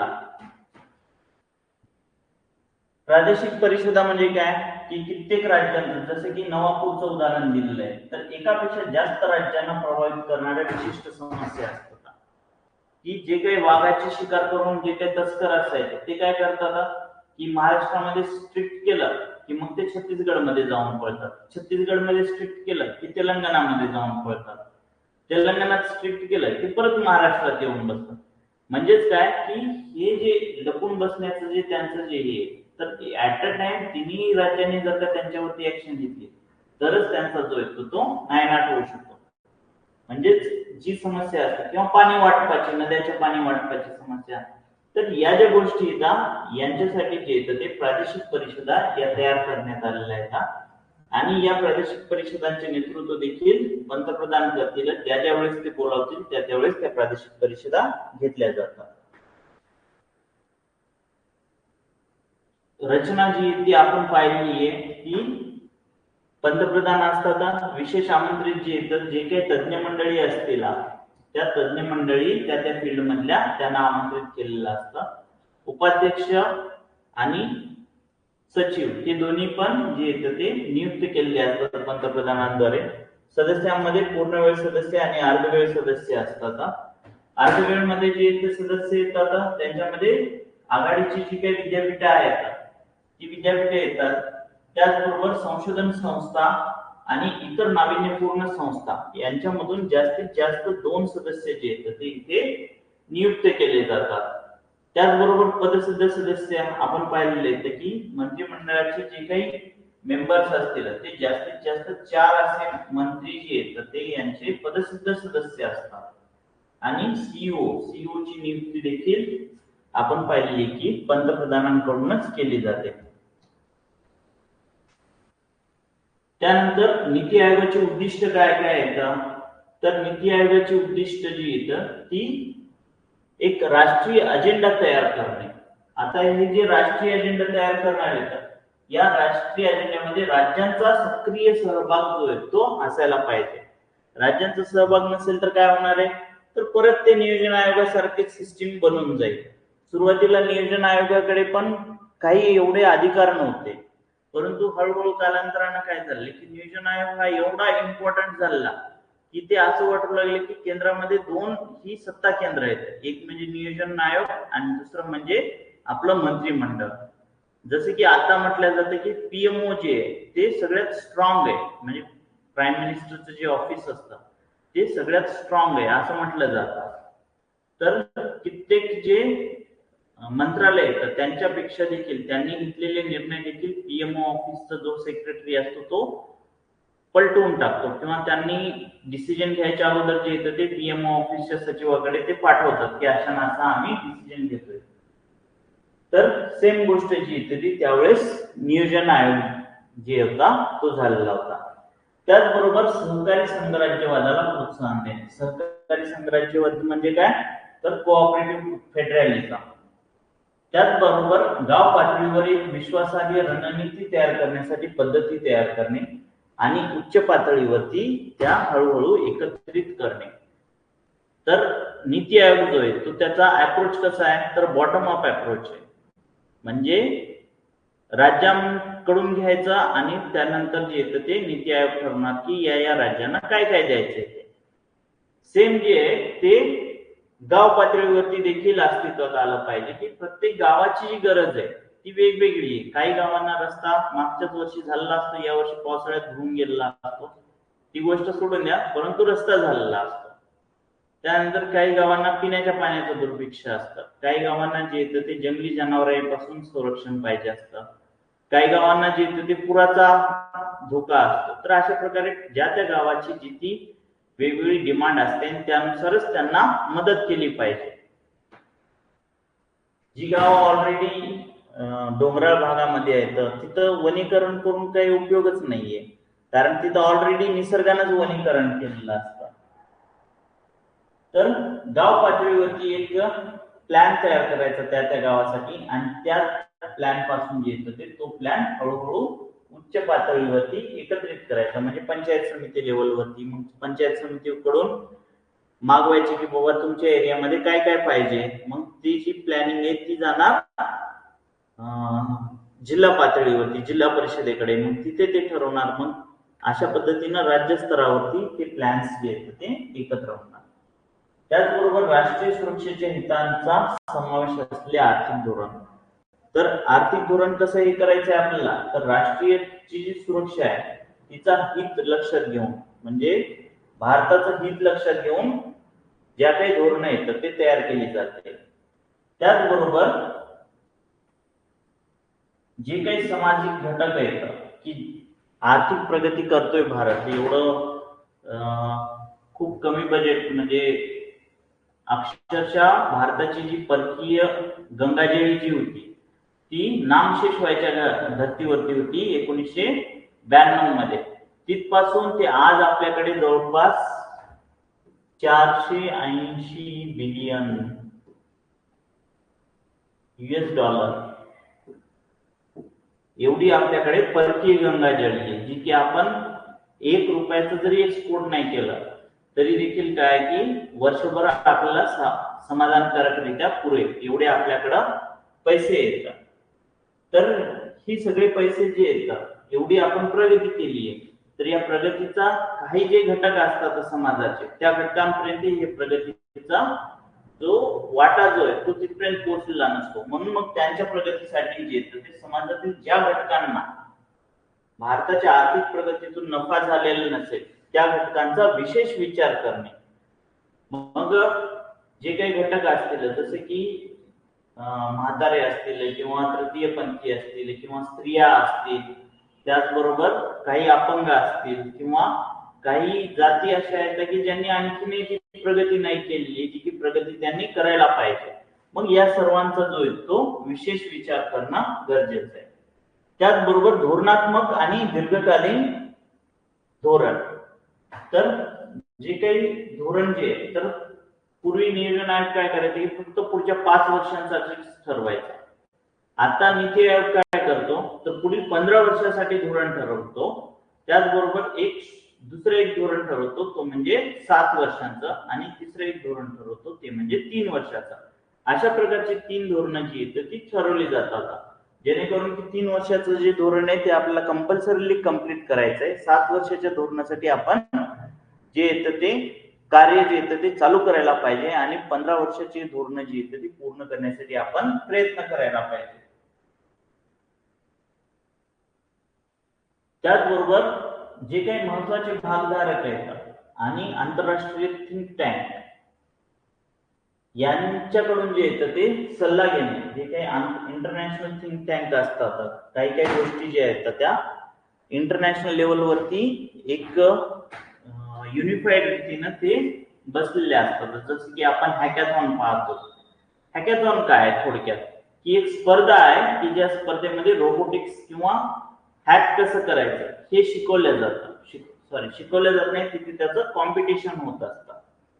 मग हे जे कॉम्पिटिशन होत असतं तर याच्यातून काय होतं की तिथे देवाणघेवाण होते की यार हे कसं केलं, मग आम्हालाही सांगा की कशा पद्धतीने केलं. मग इथून जे येतं ते त्यांची सुरुवात होत असते. त्याचबरोबर राष्ट्रीय आणि आंतरराष्ट्रीय तज्ञांच्या सामायिक समुदायाद्वारे ज्ञान नवोन्मेष आणि उद्योजकीय समर्थन प्रणाली निर्माण करणे. तर भारत एवढा मोठा देश आहे, एवढे मोठे लोकसंख्या आहे, तरी देखील भारतामध्ये इथले वाणिज्य मंत्री काय म्हटले थे कि हमें भारत में क्या सिर्फ किराना दुकान या किराना बेच के जो भी स्टार्टअप्स है वो सारे क्या हो रहे कि किराणे में ही डेव्हलप हो रहे. म्हणजेच काय की भारतामध्ये जेवढे काही स्टार्टअप्स आहेत काय होते, ब्लिंकिट येते, इन्स्टामार्ट येते, आणखीन बिग बाजार येते किंवा मग झेप्टो येते. हे असे जे स्टार्टअप येते हे बेसिकली काय आहेत की सामान विकणाऱ्या एजन्सीज आहेत. अमेझॉन असो किंवा डीमार्ट असो रिलायन्स जिओ मार्ट असो, हे सगळे जे येतं ते स्टार्टअप म्हटले जात गेलेले आहे.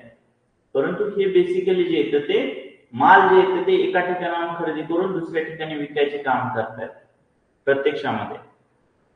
त्याच्यामध्ये नवीन अशी काही क्रिएटिव्हिटी नाही. ठीक आहे, बाकी मान्य करतो की स्विगी, झोमॅटो किंवा हे झेप्टो फिप्टो हे थोड्या बहुत प्रमाणामध्ये जे येतं ते लोकांना रोजगारही देत आहेत. परंतु याच्यामध्ये जे येतं ती क्रिएटिव्हिटी नाहीये. क्रिएटिव्हिटी म्हणजे काय की हे मॅन्युफॅक्चरिंग नाहीये, याच्यामध्ये काय की सेवा आहे. स्विगी झोमॅटो काय करतात की दुसऱ्यांनी बनवलेलं खाणं जे येतं ते आपल्या घरी आणून देतात, ते स्वतः बनवतात का नाही. झेप्टो, ब्लिंकिट, इन्स्टामार्ट किंवा बिग बास्केट हे काय करतात की दुसऱ्यांनी बनवलेल्या वस्तू जे आहेत ते आपल्यापर्यंत आणून पोहोचवत आहेत. मग असे जे हे फक्त किराणा व्यापार किंवा व्यापारी काय करतात तर सेम गोष्टी करतात. म्हणून मग आपले वाणिज्य मंत्री काय म्हटले होते कि स्टार्टअप जो है वो सारे खाली ये दुकानदारी करने के लिए बैठे है क्या, कुछ तो भी नए स्टार्टअप्स होने चाहिए. जसं की BYD बद्दलचा मी एक व्हिडिओ पाहत होतो, तर या BYD कडे कमीत कमी 500 पेटंट्स आहेत. किती पेटंट येतात? 500 पेटंट येतात. BYD कंपनी जी तर ती सुरुवातीला बॅटरी बनवणारी कंपनी म्हणून उदयास आलेली होती. आपल्या इकडच्या बॅटरी बनवणाऱ्या कंपन्या काय करता येतात, आपल्या इकडची एक्साइड काय करते, आपल्या इकडची अॅमेरॉन वगैरे काय करता येतात, किंवा निप्पो, एव्हरीडे या ज्या कंपन्या आहेत या काय करता येतात, या पण बॅटरी बनवणाऱ्या आहेत. यांच्याकडे पण खूप सारा प्रॉफिट आहे, परंतु यांनी इन्व्हेस्ट नाही केलेलं. कशामध्ये इन्व्हेस्ट नाही केलेलं आहे? टेक्नॉलॉजीमध्ये. तर BYD कडे पाहून जे येतं ते टेस्लाचे जे फाउंडर आहेत ते काय म्हटले होते की ही काही कंपनी काय म्हटले, तुम्ही त्याच्या गाड्याकडे बघितले काय म्हटले, असं वाटतं की एखादा डब्बा रस्त्यावरती चालायला लागलेला आहे. तर अशा प्रकारे जे येतं ते त्यांची टिंगल उडली होती. आज ती BYD कंपनी जी येते ती जगामध्ये टॉपला आहे. कशासाठी? तर इलेक्ट्रिक व्हेकल मध्ये, इलेक्ट्रिक कारचं प्रोडक्शन त्यांचं जे ते जगामध्ये सगळ्यात जास्त आहे. इव्हन टेस्लापेक्षा जास्त गाड्या ते जे येतं ते दरवर्षी जगामध्ये विकतात. त्यांनी आता एक बॅटरी लॉन्च केलेली आहे. ती बॅटरी जी येते ती 10 मिनिटांमध्ये 50% चार्ज होते. 10 मिनिटात 50% चार्ज होते. म्हणजे पुढील 200 किलोमीटर जी आहे ती बॅटरी 480 काहीतरी त्यांची कॅपॅसिटी, म्हणजे पुढील 240 किलोमीटर जी ती फक्त 10 मिनिटांमध्ये ती चार्ज होऊन जाऊ शकते. विचार करा की तुम्ही महाराष्ट्राच्या एका कोपऱ्यामध्ये आहात आणि तुम्हाला पुण्याला किंवा मुंबईला जायचंय, तर साहजिक आहे तुमचा जो रनिंग टायमिंग आहे या टायमामध्ये तुम्ही कुठेतरी जेवायला थांबसाल, कुठेतरी चहा घ्यायला थांबसाल, तेवढ्या वेळामध्ये ही बॅटरी जी ती पूर्णपणे चार्ज होऊन जाईल. तर अशा प्रकारचे जे टेक्नॉलॉजी बेस्ड जे चेंजेस येतात ते घडवून आणायचे. त्याचबरोबर जे काही आंतरक्षेत्रीय किंवा आंतरविभागीय समस्या आहेत, ज्या काही समस्या येतात त्यांचं निराकरण करणे, त्यासोबतच अत्याधुनिक संशोधन केंद्रांचे जतन करण्यासाठी जे काही संशोधन केंद्र येतात त्यांचं जतन केलं गेलं पाहिजे. त्यासोबतच जे काही कार्यक्रम आणि उपक्रम सरकार राबवणार आहे, उदाहरणच घ्यायचं झालं तर लाडकी बहीण योजना. लाडक्या बहीण योजनेचं काय आहे की आता सरकार मूल्यांकन करतंय. मूल्यांकन करतंय म्हणजे काय की त्याची तपासणी करतंय आणि त्यांना आता पाहिलं जाईल की खरंच लोकांच्या आयुष्यामध्ये हे जे 1,500 रुपये दिले गेलेले याने काही बदल घडलेला आहे का, काहीतरी चांगलं त्यांनी कुठे इन्व्हेस्ट केलेलं आहे का फक्त ते 1,500 रुपये घेऊन घरचा नवरा जो येतो तो बाहेर दारू पियायला गेलेला आहे. तर काय होतंय काय की त्यांच्या आयुष्यात काय फरक पडलाय का, त्यांचे लेकरं व्यवस्थितरित्या शिकतायत का, त्यांची घरांची लिव्हिंग स्टँडर्ड जे ते वाढलंय का. 1,500 म्हणजे साहजिक आहे वर्षाला 18,000 रुपये, सॉरी 18 नाही, 18,000 रुपये भेटता येतं. तर मग 18,000 रुपयांचं ते करतायत काय. मग घरात टीव्ही घेतायत का, मोबाईल चांगला घेतायत का, लेकरं चांगली शिकतायत का, ऑनलाईन अभ्यास करतायत का, सगळ्या ज्या बाबी ज्या आहेत का त्या चेक केल्या जातात. त्याला आपण काय म्हटलं जातं की मूल्यांकन. त्याचबरोबर तंत्रज्ञान सुधारणा आणि क्षमता बांधणी. फक्त नुसते पैसे देऊनच उपयोग नाहीये, तर आपल्या इथलं जे तंत्रज्ञान आहे ते देखील सुधारलं पाहिजे. आणि क्षमता बांधणी, किती दिवस फुकटचं त्यांना देणार आहोत. त्यापेक्षा त्यांना जे येतं ते छोटे छोटे लोन्स देऊ शकतात का 1,000 लाख रुपयापर्यंत, जेणेकरून की त्यांना उद्योग निर्माण करता येईल. जसे की बांगलादेशने केलेलं होतं. बांगलादेशने काय केलं होतं की असे क्लस्टर्स तयार केलेले होते की हा जो एरिया आहे, या एरियातल्या ज्या काही लेडीज येतात त्या काय करतील की सॉक्स तयार करतील, या एरियातल्या काय करतील, या एरियातल्या लेडीज ज्या येतात त्या लहान मुलांचे कपडे तयार करतील. अशा प्रकारे क्लस्टर्स त्यांनी डेव्हलप केलेले. तर त्यांना जे येतं ते त्या मशीन्स त्यांनी देऊ केलेल्या आहेत. अगोदर ट्रेनिंग दिली, मशीन्स दिल्या, त्यासोबतच त्यांना मार्केट दिलं त्यांनी की जे माल ते घ्यायचे ते भारतामध्ये एक्सपोर्ट करायचे, तेच माल जे ते युएस मध्ये एक्सपोर्ट करायचे. सध्याच्याला बांगलादेशकडून जो माल जो आहे तो आपण विकत घेतोय. भारत हा एकेकाळी बांगलादेशला कपडे जो येतो तो प्रोव्हाइड करायचा. आज जे येतं ते अशी कंडिशन आहे की आपण बांगलादेशकडून कपडे विकत घेतो, तेवढे आपल्याकडे बेरोजगारी असून देखील. त्याचं कारण काही की तंत्रज्ञान नाहीये आणि सरकारचंच लक्ष नाहीये की कशा पद्धतीने.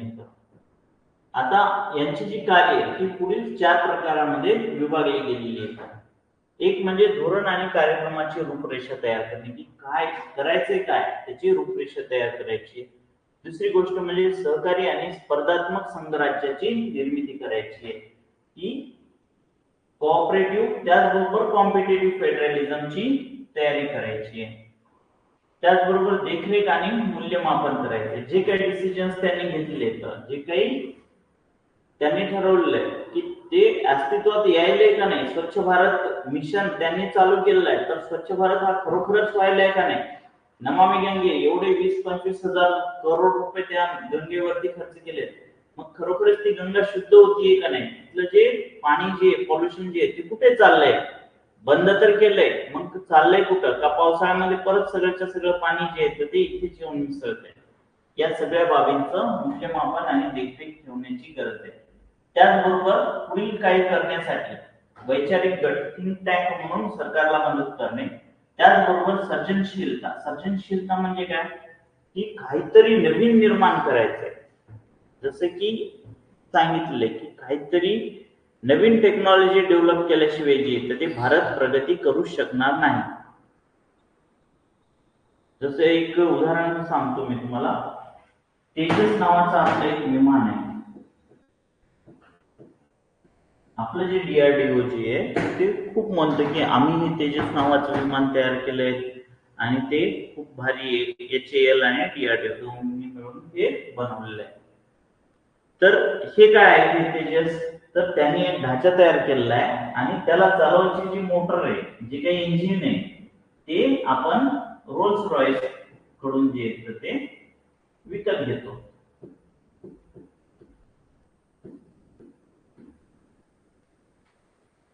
तर ही काय आहे, एक कार बनवणारी कंपनी आहे, बरोबर आहे. हिच्याकडे किती इंजिनियर्स असतील, लिमिटेडच असतील का नाही. भारतामध्ये डीआरडीओ किंवा HAL यांना एवढे मोठमोठाले अधिकारी आहेत तिथे, ते का नाही याचं इंजिन तयार करू शकत. का आपल्याला भीक मागावं लागते रोल्स रॉयस कडे किंवा बाकीचे जे काही विमान मॅन्युफॅक्चरिंग कंपन्या आहेत त्यांच्याकडे, की बाबा तुम्ही जे ते आम्हाला आमच्या विमानासाठी इंजिन द्या. इंजिन म्हणजे काय, त्याचं हृदय. तर हृदयच तुम्ही तयार करू शकत नसाल, त्याचं इंजिनच तुम्ही तयार करू शकत नसाल, तर तुमच्यावरती एवढ्या सारे पैसे खर्च करण्याचा काय उपयोग आहे. चायनानं काय केलेलं आहे, चायनाने अमेरिकेकडून जे काही हे विमानं विकत घेतले त्यांची रिव्हर्स इंजिनिअरिंग केली आहे. रशियाकडून विमानं विकत घेतली, त्यांची रिव्हर्स इंजिनिअरिंग केलेली आहे. भारत का नाही करू शकत. काही ना काही विमानं तरी खराब झालेच असतील की, का नाही या लोकांनी ते उघडून बघितले की याच्यात कसं आहे बाबा, आणि तसाच का प्रयत्न केला नसेल. केलाय असेल कदाचित, परंतु त्यांना यश आले नसेल. परंतु ज्यावेळेस आपण रॉकेट जे आपण पाहतो की सायकलवरनं काय पार्ट्स त्यांचे घेऊन जाताना, इस्रोचा सगळ्यात जुना जो फोटो आहे, तर सायकलवरनं पासून ते आज आपण सगळ्या जगामध्ये आघाडीवरती होत. कशामध्ये, तर सॅटेलाइट सोडण्यामध्ये. तर मग जर का इस्रो एवढा प्रगती करू शकतो, तर ही टेक्नॉलॉजी, एरोप्लेनची टेक्नॉलॉजी ही तर त्याच्यापेक्षा कित्येक जुनी होती. फार लगेच पहिल्या महाविश्वयुद्ध जे होतं तेव्हापासून जे येतं ते आपण विमानं वापरत होतो. मग तेव्हापासून जे येतं ते दुसऱ्या महायुद्धात वापरले, त्याच्यानंतर बाकीच्या सगळ्या यांच्यामध्ये आपण वापरले, बॉर्डर फिल्म आपण पाहिलेली आहे. तरी देखील आपल्याला या परकीय कंपनीकडे भीक मागावं लागते की आम्हाला जे येतं ते आमचं विमान उडविण्यासाठी आम्ही एक ढाचा तयार केलेला आहे, ते उडविण्यासाठी आम्हाला जे ते तुमचं इंजिन पाहिजे. अशी भीक मागायची वेळ काय यावी इतक्या हुशार आणि एवढ्या लोकसंख्येच्या देशामध्ये? तर सर्जनशीलता जी येते ती नाहीये म्हणण्यापेक्षा आपल्या इथं सर्जनशीलतेला दाबून टाकलं जातं. लहानपणापासूनच जे ते लेकरू काही नवीन करायला गेले की त्याला म्हटलं जातं बस कर, तू काय करणार आहेस, गुणांना अभ्यास कर. त्या लेकराची जी काही आयडियालिझम जी आहे ती तिथंच मारून टाकल्या जाते. आपल्या इथं सगळ्यात जास्त महत्व कशाला दिलं जातं? डिग्रीला. टेस्लाचे जे फाउंडर आहेत ते काय करतात? Elon Musk. तर डिग्री ही त्यांच्यासाठी इम्पॉर्टंट नाहीये, तर तुमचं डेडिकेशन पाहिजे. काय पाहिजे? डेडिकेशन. त्यांनी डिग्रीला हटवून टाकलेलं आहे आणि डेडिकेशनला महत्व दिलेलं आहे. जर का डेडिकेशन असेल तर तुमच्याकडे डिग्री नसताना देखील तुम्ही ती गोष्ट तयार करू शकता. जसं की जे इलॉन मस्क आहेत त्यांच्याकडे कोणत्याही प्रकारची इंजिनिअरिंगची डिग्री नाहीये, म्हणजे एरोनॉटिकल इंजिनिअरिंगची, तरी देखील त्यांनी स्पेस एक्स बनवलं. नुसतंच बनवलं नाही तर आज ते सक्सेसफुली रन करतायत. इव्हन नासाचे पण काही जे उपग्रह येतात ते तिथून सोडले जातात. म्हणजेच काय की त्यांच्याकडे डिग्री नाहीये. आपल्या इकडे महत्व कशाला दिलं जातं? डिग्रीला, की कोणती डिग्री आहे, मग तुमच्याकडे मेरिट आहे का नाही, मग तुमच्याकडे पर्सेंटेज किती येतं. अरे काय झाला ना तुझी त्या डिग्रीला? अशी एखाद तरी इन्स्टिट्यूट उभी करा जिथे की या डिग्रीला महत्व नसणार आहे. बरोबर आहे ना? एवढे सारे इंजिनियर्स तयार होतात, तर कोणा ना कोणा एवढे काय सगळेच बिंडोग येतात काय? मग सगळेच बिंडोग येतात तर मग सीईओ म्हणून कसं राहतात? गुगलचा सीईओ भारतीय, व ट्विटरचा सीईओ भारतीय, मायक्रोसॉफ्टचा सीईओ भारतीय. तर मग त्यांच्याकडे गुणवत्ता आहे, फक्त गरज कशाची आहे? तर एन्व्हायरमेंटची. एन्व्हायरमेंट त्याने यांना पैसे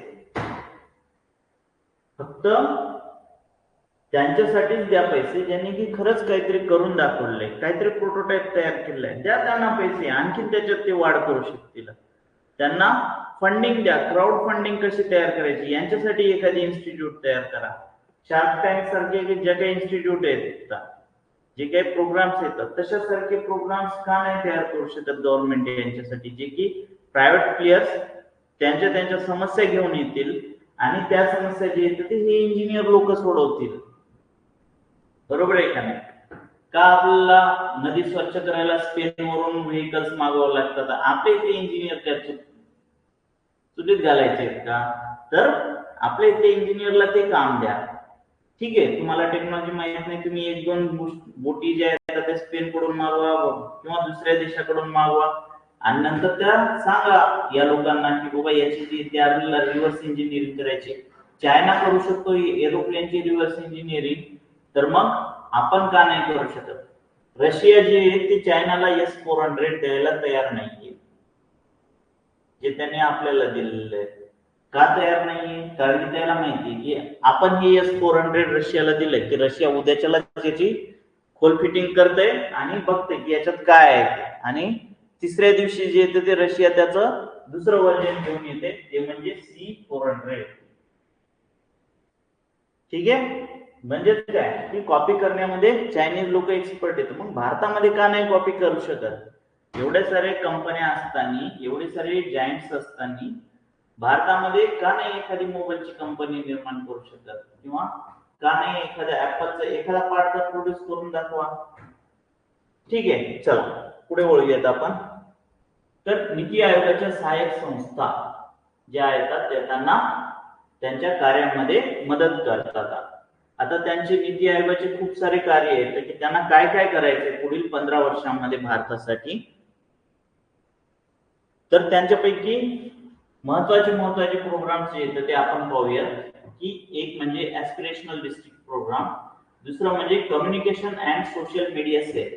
आता याची गरज कुठं पडली होती आपल्याला? की ज्यावेळेस पाकिस्तानी अतिरेक्यांनी जो पहिलगामचा हल्ला केला होता, तर त्यावेळेस भारताला प्रतिहल्ला करायचा होता. तर प्रतिहल्ला करण्याच्या अगोदर जे ते सोशल मीडियाची गरज पडली होती भारताला, की बाबा हे जे जगातले जे लोक आहेत यांच्या मध्ये चुकीचा संदेश जाऊ नये, की भारत जो येतो तो नेहमीच हल्ला करतो पाकिस्तानवरती. पाकिस्तानचे जे सोशल मीडिया ऍक्टिव्हिस्ट आहेत त्यांनी असं दाखवू नये जगाला की भारत आमच्यावरती नेहमीच अत्याचार करतो म्हणून मग त्यांनी काय केलेलं होतं की या सोशल मीडिया सेलला आणि शशी थरूर सारख्या व्यक्तींना सांगितलं होतं की तुम्ही कोणत्याही पक्षाचे असा, परंतु अगोदर important is Bharat, India is first important.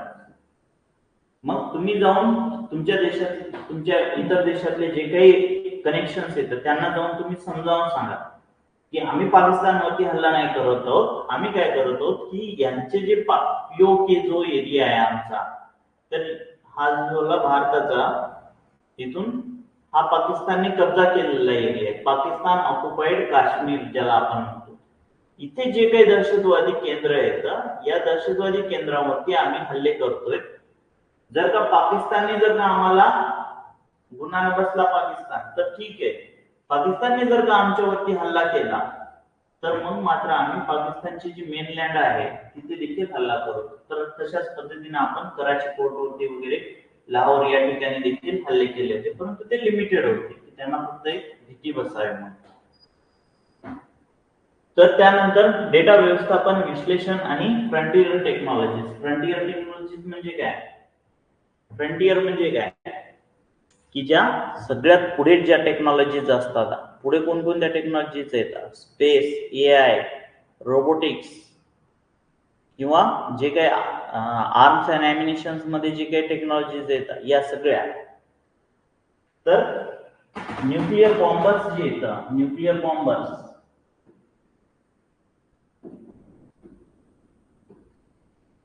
हे विशेष प्रकारचे विमान असतात जे की भारताकडे नाही येत. दुर्दैवाने हे बॉम्बर्स जे आहेत ते भारताकडे नाही येत. तर फक्त अमेरिका आणि रशिया या दोनच कंट्रीकडे हे न्यूक्लिअर बॉम्बर्स येतात.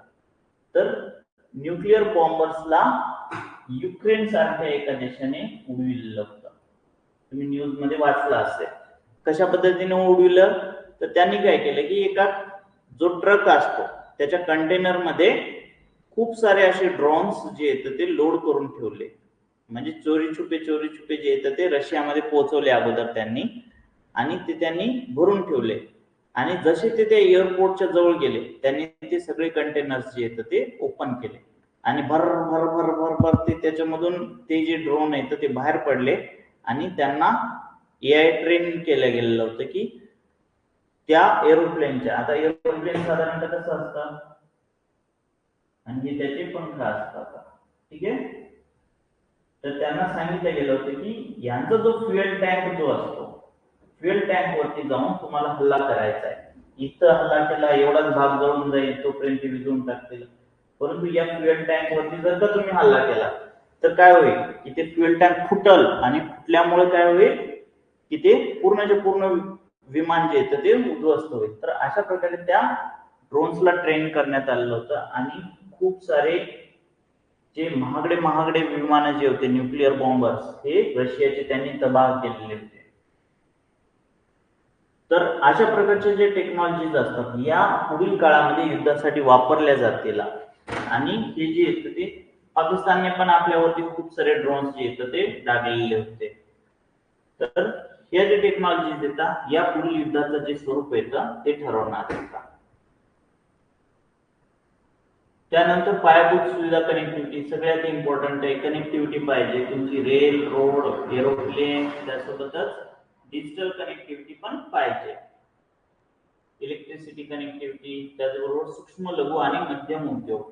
तर भारतामध्ये जे येतं ते क्लस्टर्स तयार करण्याची गरज आहे. क्लस्टर्स तयार करण्याची गरज आहे म्हणजे काय की एखाद्या एरियामध्ये जे येतं ते तुम्ही ठरवून असे क्लस्टर्स डेव्हलप करा की या एरियामध्ये जे येतं ती ही कॅपेबिलिटी आहे की या एरियामध्ये जे येतं ते, आता मुंबई पुणे हा जो क्लस्टर एरिया आहे, नाशिक, मुंबई, पुणे, तर इथे तुम्ही टेक्नॉलॉजी हब तयार करू शकता. तिथे तुम्ही एकच इन्स्टिट्यूट तयार करा आणि तिथे तुम्ही या लोकांना एकत्र येऊ द्या, त्यांना शिकू द्या. तर अशा प्रकारे जर हब तयार केले तर मग काय होईल की ऑटोमॅटिकली ज्या टेक्नॉलॉजीच्या आहेत त्या पुढे, आणि ज्याने एखादा नवशिक्या असेल त्याने जरी ती टेक्नॉलॉजी डेव्हलप केली तर क्रेडिट त्याला द्या. आपल्या इकडे प्रॉब्लेम कुठे येतो क्रेडिटचा, की त्या अकॅडमीचा तो टीचर असो किंवा मग तो तिथला संस्थापक असेल तो सगळं क्रेडिट घ्यायला बघतो. अरे नको ना, दे ना बापू या लेकराला, यानं मेहनत घेतलेली आहे त्याच्यावरती, त्यानं दिवस रात्र त्याच्यावरती रिसर्च केलेला आहे, दे त्याला. तुला पाहिजे तुला क्रेडिट तर तू तुझं तयार कर ना, परंतु या लेकराचं क्रेडिट घेऊन तू कशाला तुझं जाऊ दे आता. तर सूक्ष्म लघु आणि मध्यम उद्योग भारतामध्ये लोकशाही जी इतकी मोठ्या प्रमाणावरती आहे, आणि या लोकशाहीला जर का पैसे आणि हाताला काम द्यायचं असेल तर सूक्ष्म लघु आणि मध्यम उद्योग हे भारतामध्ये जनरेट व्हायला पाहिजेत. त्यासोबतच आपण पर्यावरणाची देखील काळजी घ्यायला पाहिजे. आपल्या इथं श्रावण महिना आला की मग सगळे बेलाची जे झाडं असतात ते उघडे पडतात.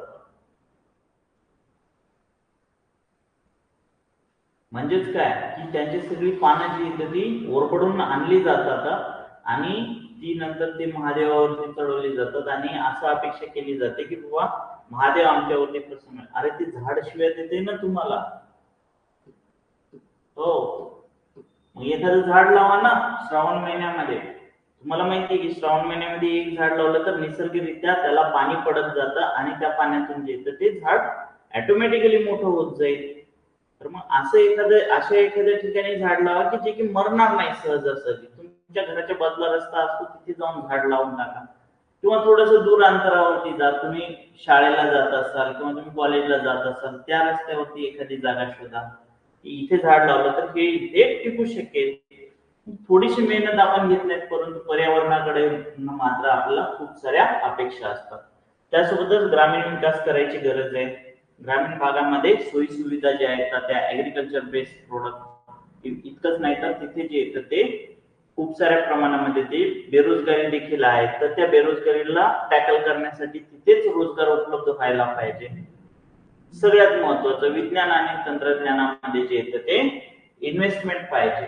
फक्त 0.2% किंवा 0.1% जे येतं ते आपल्या जीडीपीचा भाग जो येतो तो विज्ञान आणि तंत्रज्ञान किंवा R&D साठी जे ते खर्च केला जातो, रिसर्च अँड डेव्हलपमेंटसाठी. एवढ्या पैशामध्ये काहीच होणार नाही हो. एवढी मोठी भारताची लोकसंख्या आहे, याचं बजेट थोडस वाढवावं लागेल. रॅदर दॅन की तुम्ही फुकट जे काही लाडक्या बहिणी येतात त्यांना गाळून टाका, फुकट्या ज्या काही असतील त्या, आणि त्यांच्याऐवजी ते जे पैसे येते हे विज्ञान आणि तंत्रज्ञानावर खर्च करा. तेच पैसे त्या विद्यार्थ्यांना द्या ज्यांनी की खरंच काहीतरी शोध लावण्याचा प्रयत्न केलेला आहे. एखादा असं स्टोर इंडिया लेवलला जसं जनऔषधी केंद्र तयार केलेलं आहे त्याच पद्धतीचं असं एखादं केंद्र तयार करा की जिथून की ही जी काही इंजिनिअरिंगची मुलं आहेत ते इझिली गोष्टी ज्या आहेत त्या ऍक्सेसिबल करू शकतील. म्हणजे एखादा सेन्सर, एखादा पार्ट, आयसी पीसी जे काही लागतं त्यांना, ते सगळ्या गोष्टी ज्या आहेत ते तिथून इझिली परचेस करू शकतील विथ क्वालिटी. फक्त लक्ष द्यायचं फक्त क्वालिटीवर. आणि सगळ्यात महत्वाचं की शाश्वत विकास उद्दिष्टे, तर सस्टेनेबल डेव्हलपमेंट गोल्स SDG हे युनायटेड नेशननी तयार केलेली 17 गोल आहेत, आणि या 17 गोल जे आहेत ते आपल्याला पूर्ण करायची आहे.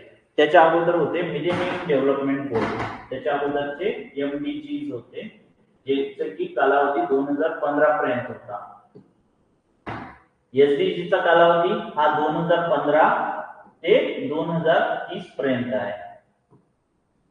ठीक आहे, तर ही जे टार्गेट येतं ते आपल्याला 2030 पर्यंत पूर्ण करायचे. यासाठी यांच्याकडे पण लक्ष द्यायला पाहिजे. आता जे काही काम करायचे तर नीती आयोगाला की कोणकोणत्या बाबींवरती भर द्यायला पाहिजे, त्यासाठी मार्गदर्शक तत्व तर लागतील की बेसिक प्रिन्सिपल्स काय काय लागतील. तर एक म्हणजे अंत्योदय. अंत्योदय म्हणजे सगळ्यात पहिले त्या लोकांना टार्गेट करायचं आहे आपल्याला की ज्यांच्याकडे की पैसा नाहीये, खायला नाहीये, घरं नाहीये, तर अशा लोकांना अगोदर पैसे भेटले पाहिजेत, खायला भेटलं पाहिजे, घरं भेटली पाहिजेत. तर सगळ्यात महत्वाची गोष्ट. त्यानंतर सर्वसमावेशकता. सर्वसमावेशकता म्हणजे काय की इन्क्लुजन असलं पाहिजे सगळ्या. सगळे जेंडर्स असले पाहिजेत, सगळे म्हणजे स्त्री पुरुष समानता, त्याचबरोबर अंध अपंग जे काही असतील ते त्यांना सोबत घेतलं पाहिजे. त्यासोबतच जे काही वयोवृद्ध आहेत तर त्यांची देखील काळजी घेतली गेली पाहिजे. त्यासोबतच जे काही कास्ट बेस्ड जे वीक कॅटेगरीज येतात त्यांचं देखील समावेशकता असली पाहिजे. त्याचबरोबर जे गावं येतात, जे रुरल एरियाज जे येतात त्यांची देखील डेव्हलपमेंट झाली पाहिजे. लोकसंख्या लाभांश एक म्हण आहे की लोकसंख्या जर का रिप केली तर डिव्हिडंड होईल, नसता जर का त्याचं जर का रिप जर का नाही केली तर तेच काय होईल की एक डेव्हिड होईल. म्हणजेच काय की पॉप्युलेशन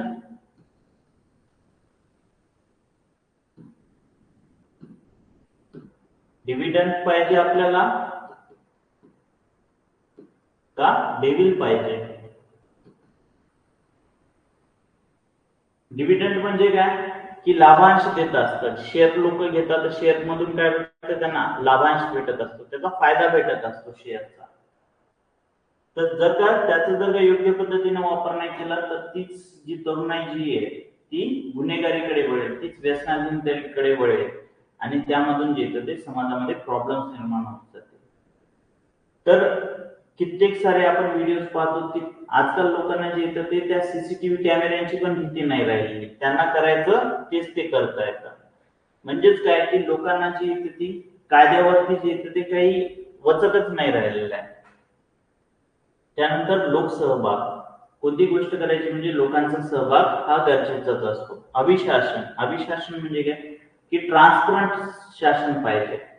आपल्या इकडे काय होतं की एखादी गोष्ट बरोबर असेल तरी त्या माणसाला ऑफिस खेळायला भाग पडतात की या ऑफिस मधून त्या ऑफिस मध्ये जा, आज नाही उद्या या, उद्या या नाही परवा या, 2 दिवसांनी या, 8 दिवसांनी या, आज साहेबच नाही तर ते घरीच गेले तर. आणि त्याच्या पुढे लिहून ठेवा ना, एक सिस्टीम तयार करा की अमुक व्यक्ती जो आहे तो या तारखेला हे काम घेऊन आलेला होता, त्याला एक जसं युनिफाईड कोड दिलेला आहे तसं त्याला एक कोड द्या ना, त्याच्या पुढे लिहून टाका की बाबू तुला हे काम करायचंय. हा समजा XYZ नावाचा व्यक्ती हे काम घेऊन या दिवशी ऑफिसला आला. एक रजिस्टर मेंटेन करा, ऑनलाईन तयार करा, काहीही करा, परंतु त्या व्यक्तीकडे समोर त्याच्या कामाची यादी असायलाच पाहिजे.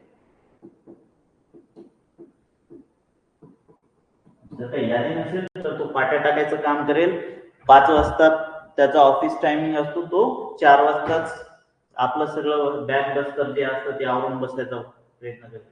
आणि ही व्यक्ती किती वेळेस आली, मग 3 वेळेस आली का 4 वेळेस आली, हिचं काम योग्य आहे का नाही, का काहीतरी अयोग्य कामासाठी आली. अयोग्य कामासाठी आलेली व्यक्तीची ती इथे नोंदच करणार नाही, बरोबर आहे. ती तिचं पाहून घेईल की कसं मॅनेज करायचं.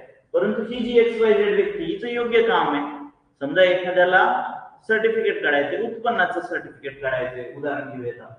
एखादी व्यक्ती उत्पन्नाचं सर्टिफिकेट काढण्यासाठी जर का तिला जर का 3 आणि 4 वेळेस जर का त्या ऑफिसला जाऊन चक्रा मारायला लागत असतील तर मग तिचं जे येतं ते त्या शासकीय व्यवस्थेवरचं जे मन जे ते उडून जातं आणि मग तिला काय वाटतं की नको 3-4 वेळेस जावंच लागणार आहे, आपण काय याला तिथं 200 रुपये 300 रुपये देऊया आणि त्याला तुम्ही की तू चक्रा मारित राहा, मला माझं सर्टिफिकेट दे. परंतु कालांतराने जी रक्कम आहे ती वाढत जाते आणि मग ती एवढी अनबिअरेबल होती की गरीब माणसांना जी ती रक्कमच देता येत नाही.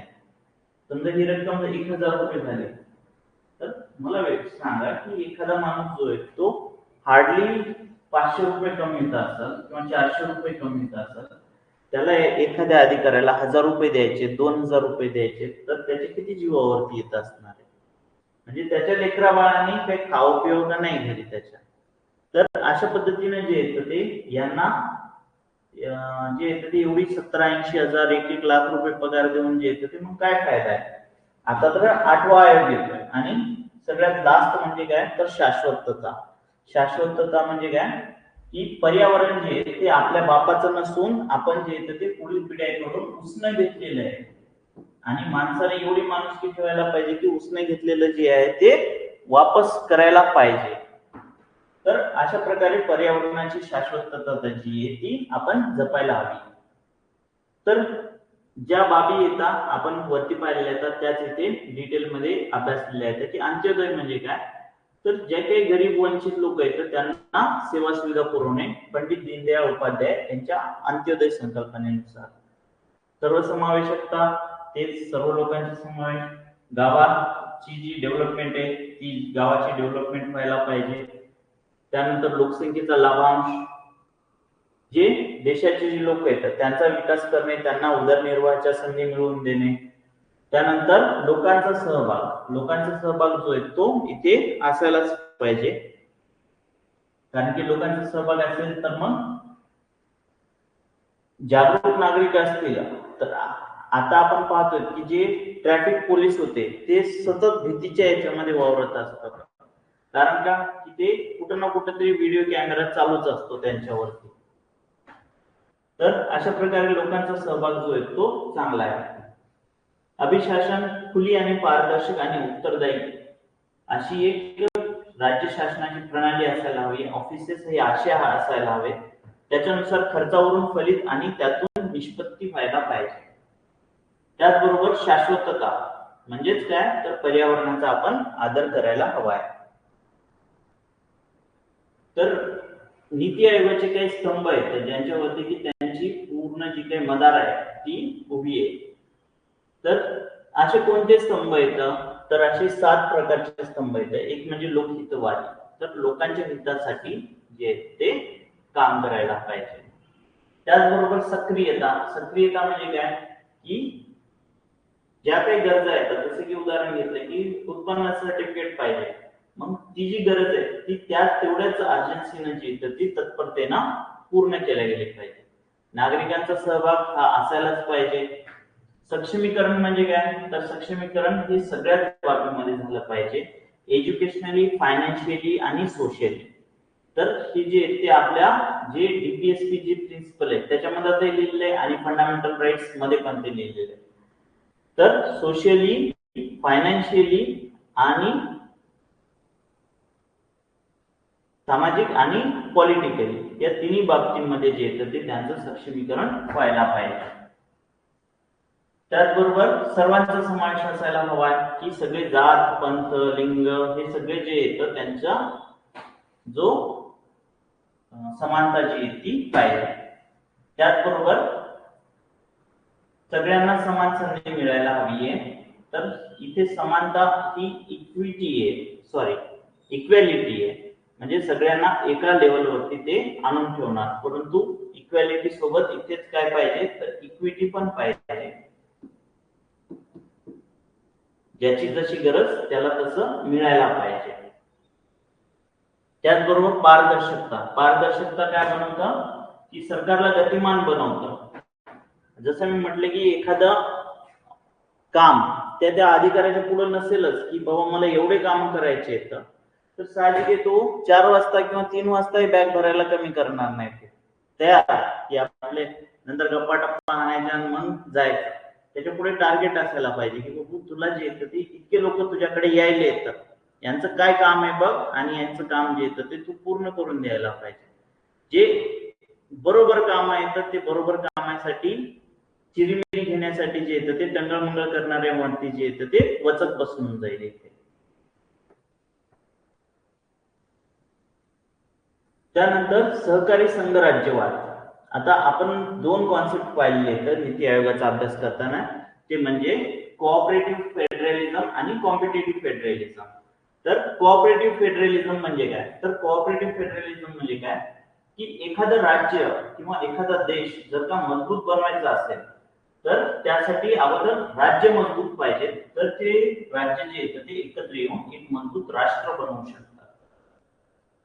त्याचबरोबर केंद्र सरकार आणि राज्य सरकार जी आहे ती एकमेकांसोबत टीम इंडिया म्हणून एकत्र येऊन राष्ट्रीय विकासासाठी काम करू शकते. आता काय होतं की टीम इंडिया म्हणून आपण एकत्र येत नाहीत. आपल्या इकडे काय चालतं की मी अमुक एका राज्याचा रहिवासी, मग ते एका अमुक राज्यांचे रहिवासी. तर अशा प्रकारचे जे तर ते आपल्या इकडे राज्यवाद किंवा भाषावाद हे चालत असतात. तर नीती आयोग काय म्हणतो, तर नीती आयोग काय म्हणतो की आम्ही जे ते तुम्हाला एक प्लॅटफॉर्म बनवून देतोय, याच्या मदत की तुम्ही राज्य आणि केंद्रशासित प्रदेशांशी संवाद साधू शकता आणि त्या संवादामधून जे येतं ते काही रचनात्मक आणि धोरण जे तयार करण्यासाठी तुम्हाला मदत होईल. तर अशा प्रकारे सहकारी संघराज्यवादाला प्रोत्साहन देण्यासाठी जे येतं ते नीती आयोगाने काही पावले उचललेली आहेत. काय काय पावले उचलली येतात, तर संवादाला प्रोत्साहन. तर आपण पाहिले की जे काही मुख्यमंत्री आणि बाकीचे केंद्रशासित प्रदेशांचे मुख्यमंत्री आणि केंद्रशासित प्रदेशांचे उपराज्यपाल, तर या सर्वांचं जे ते एका प्लॅटफॉर्मवरती जे ते नीती आयोग एकत्र आणतो.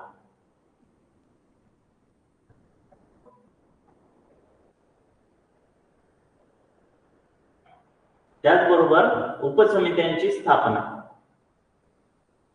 तर नीती आयोग जे ते या मुख्यमंत्र्यांच्या उपसमित्यांची स्थापना करते, ज्या म्हणजे प्रादेशिक समित्या ज्या असतात तर या प्रादेशिक समित्यांची स्थापना करते आणि त्या प्रादेशिक समुदायामधून जे येतं ते त्यांचं ज्ञान किंवा त्यांचे अनुभव जे येतात ते वाटून घेऊ शकतात.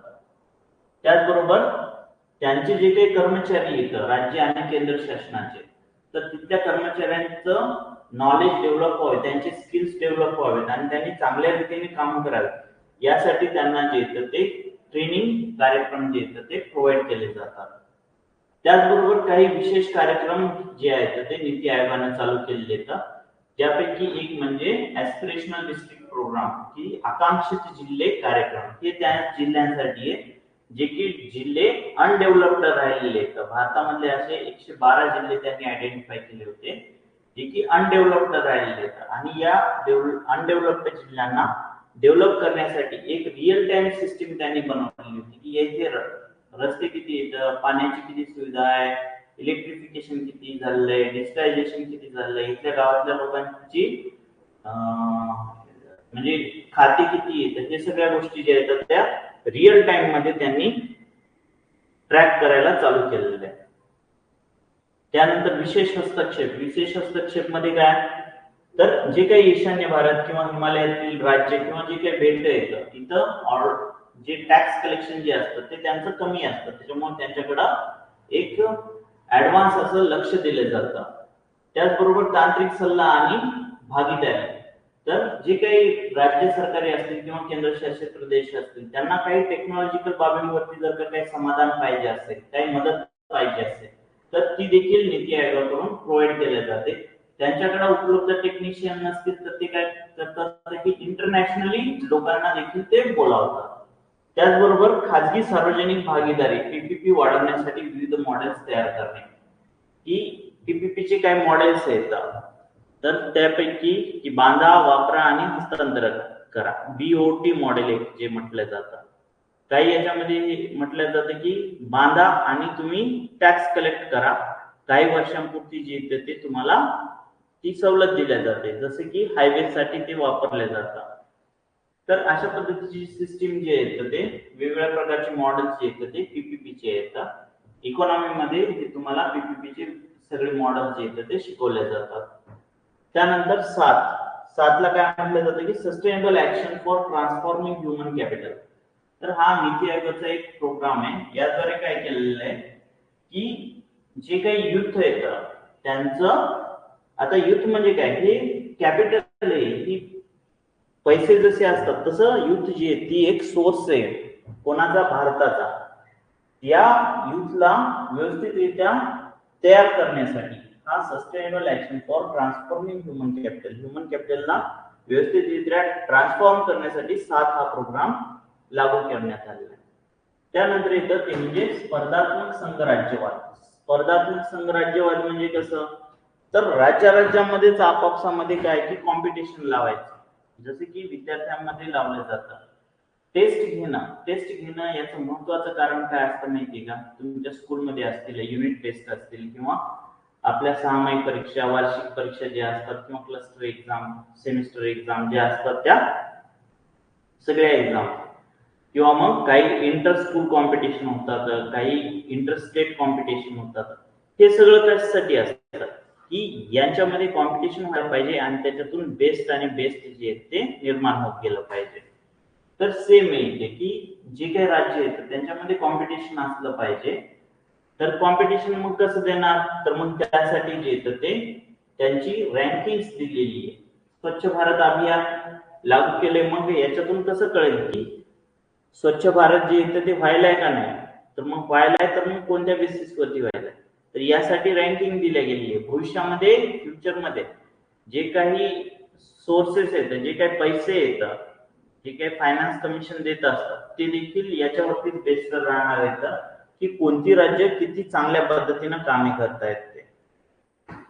तर त्यासाठी जी इथं ती चांगले काम करणाऱ्या राज्यांना जास्तीचे पैसे दिले जातील आणि जे खराब काम करणारे जे राज्य येतं त्यांचा जो वाटा जो आहे तो कमी केला जाईल.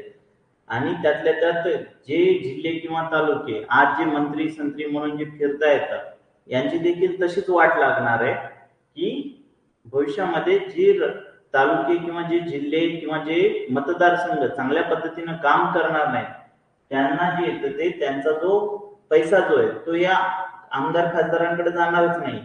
त्यासाठी एक सिस्टीम विकसित केल्या जाईल आणि ती सिस्टीम पाहिजे की इथे रस्ते व्यवस्थित होत आहेत का नाही, इथे स्कूल्स व्यवस्थित होत आहेत का नाही, इथे इलेक्ट्रिसिटी पोहोचते का नाही. तर भारत एवढं 75-80 वर्ष होत आहे तर तरी देखील जे येतं ते बेसिक गरजांसाठी आज देखील स्ट्रगल करतोय.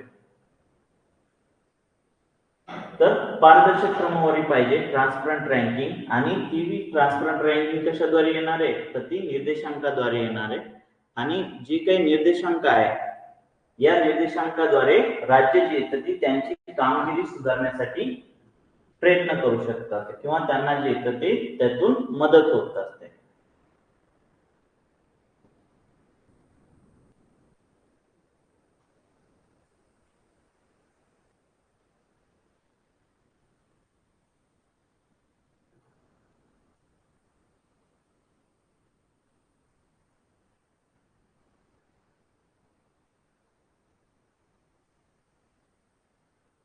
तर आजचा जो टॉपिक आहे